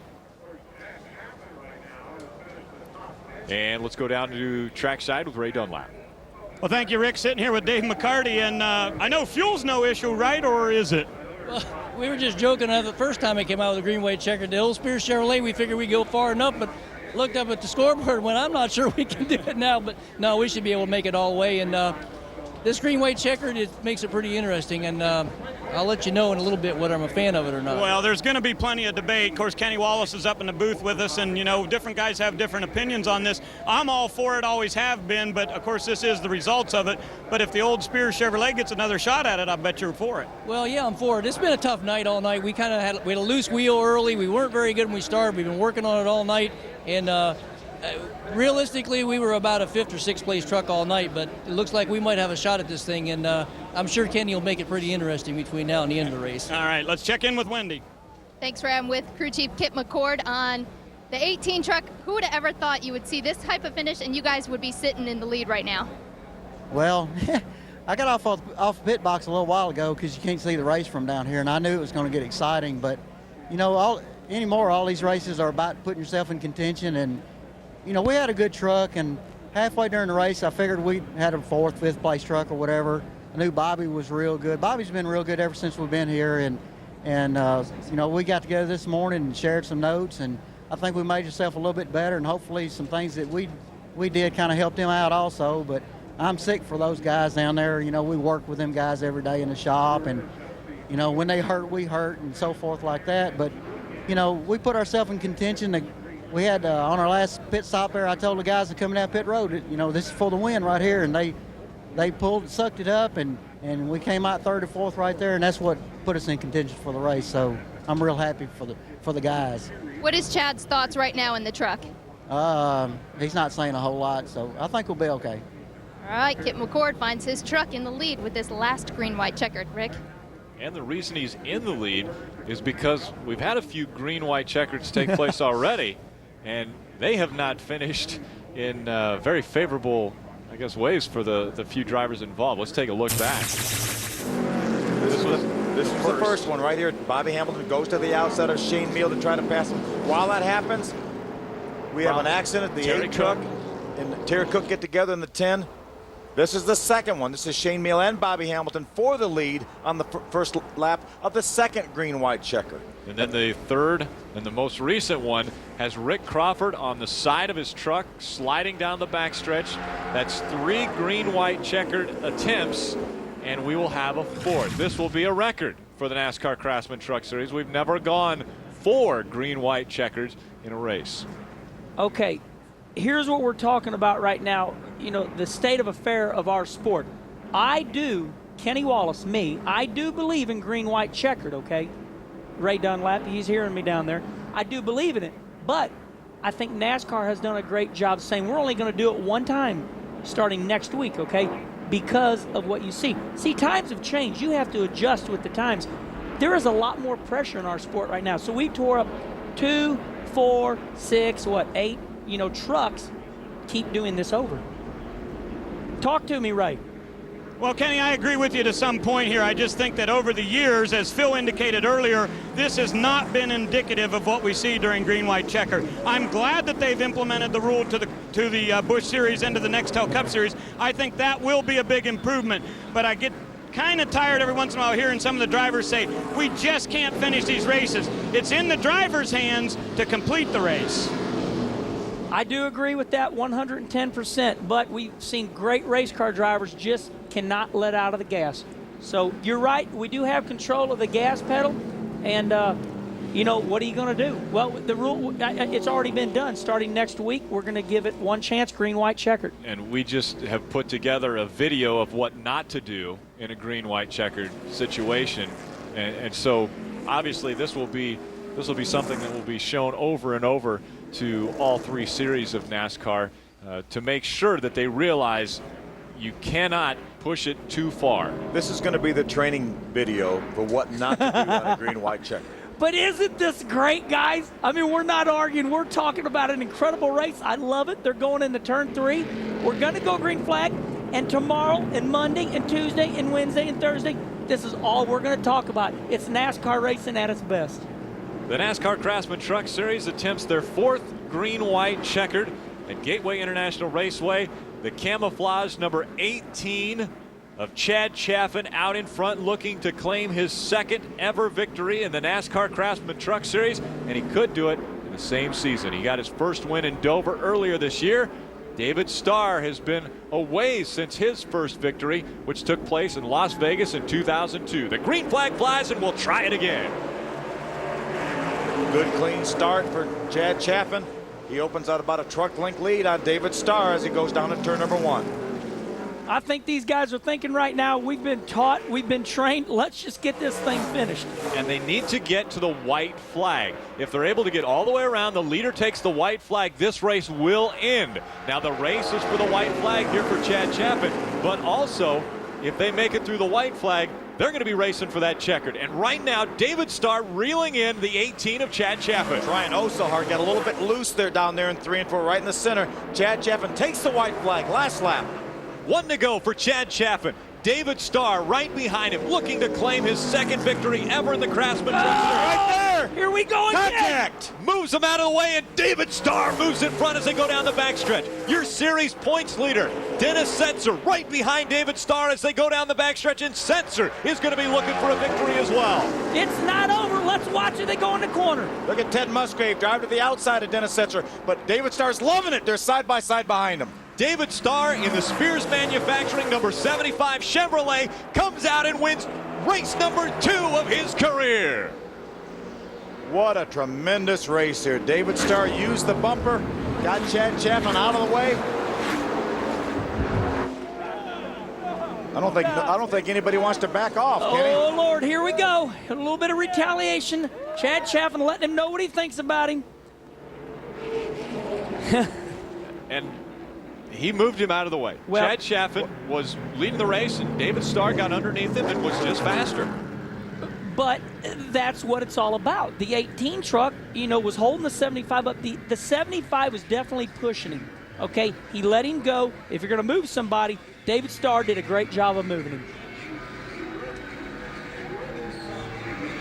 David Starr making the move, coming out of turn number 2. We've seen it so many times. And David Starr bump and run. Gets by the 18 of Chad Chaffin. Celebration taking place for David Starr. He led his first lap in 2004. It was the last one. Welcome back to Gateway International Raceway. This spectacular crowd was able to celebrate with David Starr winning his second ever NASCAR Craftsman Truck Series race. Starr making his way over to his crew and celebrating with David McCartney, his crew chief. Speed Channel's coverage of the NASCAR Craftsman Truck Series post-race show is presented by Craftsman. Fireworks continue to go off in the infield. They're also going off behind pit road right now. Ray? David Starr is having trouble finding victory lane. This is actually a tough one to get into here. You got to come back behind the wall and roll it in. The Spears Chevrolet comes, guys. This is a brand new truck. It has never been raced till they brought it here tonight. It's got quite a few little donuts down along the side, but no problem. David Starr did a great burnout, jumped out of the truck, got on the bed, and waved to the crowd, and they were going crazy. His crew ran in here. These guys are scheduled to leave here tomorrow morning and head to Chicago to do some testing. And as he gets his helmet and Hans and stuff off, we'll get him out of the truck here. 35 races since that last win at Las Vegas in 2002. David, come on out of there, buddy. Here he comes out of the truck. Got that Chevy hat on. Of course, the Chevy Silverado crew, all one unit this year. They have brought it up, and David, what an unbelievable night, man. 4 times we go green, white, checkered, and that gave you the opportunity to get right here back to the checkerboards. Congratulations. Man, it feels so good. God, it feels good. This is Kim, comes in for the kiss. Dave McCarty. Dave McCarty and all these guys right here. That's the reason why we won tonight. I messed up in qualifying, went into 3 too hard and pushed up, and we qualified like 13th or 14th, and I knew we had a good truck. You know, we wasn't the fastest truck all night, but we was there at the end. Tell me about that last lap, though, boy. You got in there with Chad, gave him a little nudge, but man, good racing. I got a run, and he got on the brakes a little early, and I just barely got into him, but we were racing hard, man. Wayne and Connie, I wish y'all were here. Woo! How about whenever you had that loose wheel and that vibration, did you ever think you'd be a contender after that? Not really. I didn't know what was going on. I told McCarty, I said, man. There's crew chief Dave coming in to give him a little celebration. Oh, man, it's great. I told Dave, I said, I don't know what's going on, but when I turned left in the corners, the truck was vibrating violently, and God, it feels good to win. But, hey, we came in, and luckily a caution came out, and we came in, they found the right front tire was loose, and we just digged all day long and dug, and I got a team. I got a great team. Dave McCarty and the guys, they're the ones that put the heart and soul into it every week, and I'm just the lucky one that gets to drive this 75 Spears Chevrolet. I'll tell you what, this Silverado was awesome today, and God, it's been a long time, and it feels so good. Well, yeah. Congratulations. It has been a while. 2 wins now for David Starr. Wendy? Well, a truck we thought was going to be in victory lane is the 15 of Shane Meal. You see his damaged right side. Shane, you were leading on the second of our 4 green, white, checkered finishes. Tell us what you saw from the driver's seat.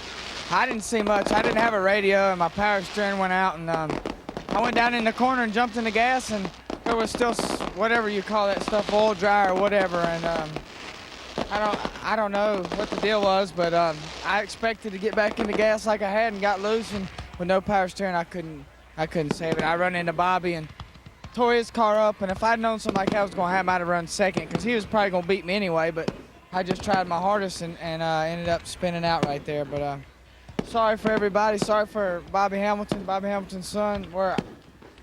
They're the only people I really talked to at the racetrack, and everything that went down, Bobby Hamilton Jr. was behind me, and I just want them to know I wouldn't do that on purpose. And trying to win the race for Whitaker Farms, Billy Blue, Chevrolet, everybody, I just hate it. I'm going to win one day, but hate to do that to it. All right, a great truck, but a disappointing finish for Shane Meal. Fireworks continue. 4 green, white, checkered attempts for this race at Gateway. Speed Channel's coverage of the NASCAR Craftsman Truck Series post-race show is brought to you by Craftsman, the official tools of NASCAR and the NHRA. This copyrighted telecast may not be reproduced, retransmitted, or used in any form without the authorized written consent of NASCAR Broadcasting. NASCAR would like to thank all of our loyal fans for your continued support, and we hope you enjoyed today's broadcast. David Starr winning at Gateway International Raceway in only the second time ever a driver has only led one lap, and that being the last lap. Take a look at the unofficial results. David Starr, your winner. Dennis Setzer, points leader, sitting in second, coming home second after an unbelievable finish. Great run by Hank Parker Jr., top 5. Matt Crafton, another top 5. Bill Lester, a top 10. Oh, that's awesome. Randy LaJoy, great job. And here's our 16th and 17th place finish. Shane Mill and Bobby Hamilton. You know, they were the first guys to be fighting for the lead and ref. Jerry Cook having problems. He gets wrecked early on, and then also wrecked on one of the green-white checkers, and Rick Crawford involved in one of the green-white checkered problems as well. Ray? Well, Rick, we tried to search for a word to describe tonight's race, and nutso, crazy, wild, I don't know, what would you pick? It was pretty wild, you know. Dickey's Dodge came home fourth. The truck was really fast all night. I think we was going to run fourth before all the catastrophe started taking place, but, you know, a little upset, you know. But the guys did a great pit stop. But, you know, David Starr's a bad mirror driver, and so that's a real cheap shot coming from a mirror driver. But, you know, that win's going to be an expensive one, and what comes around goes around. But I'm just proud of my team, and I'm glad to come home fourth. This is a good finish, and we'll just keep on plugging. Okay, thank you for your time, Chad. The adrenaline running still in the garage. Here are your points after 12 races. Dennis Setzer increasing his lead now on Bobby Hamilton. Carl Edwards had some trouble, ended up finishing third. Matt Crafton continues to impress all the way up to fourth in the points for his car owner Kevin Harvick. And that's what tonight was all about right there. 2 weeks, Michigan International Speedway, the 31st of July, 1 p.m. Eastern. You might see another amazing finish for the NASCAR Craftsman Truck Series. The Spears Manufacturing Chevrolet Team 75 of David Starr celebrating career win number 2 at Gateway International Raceway.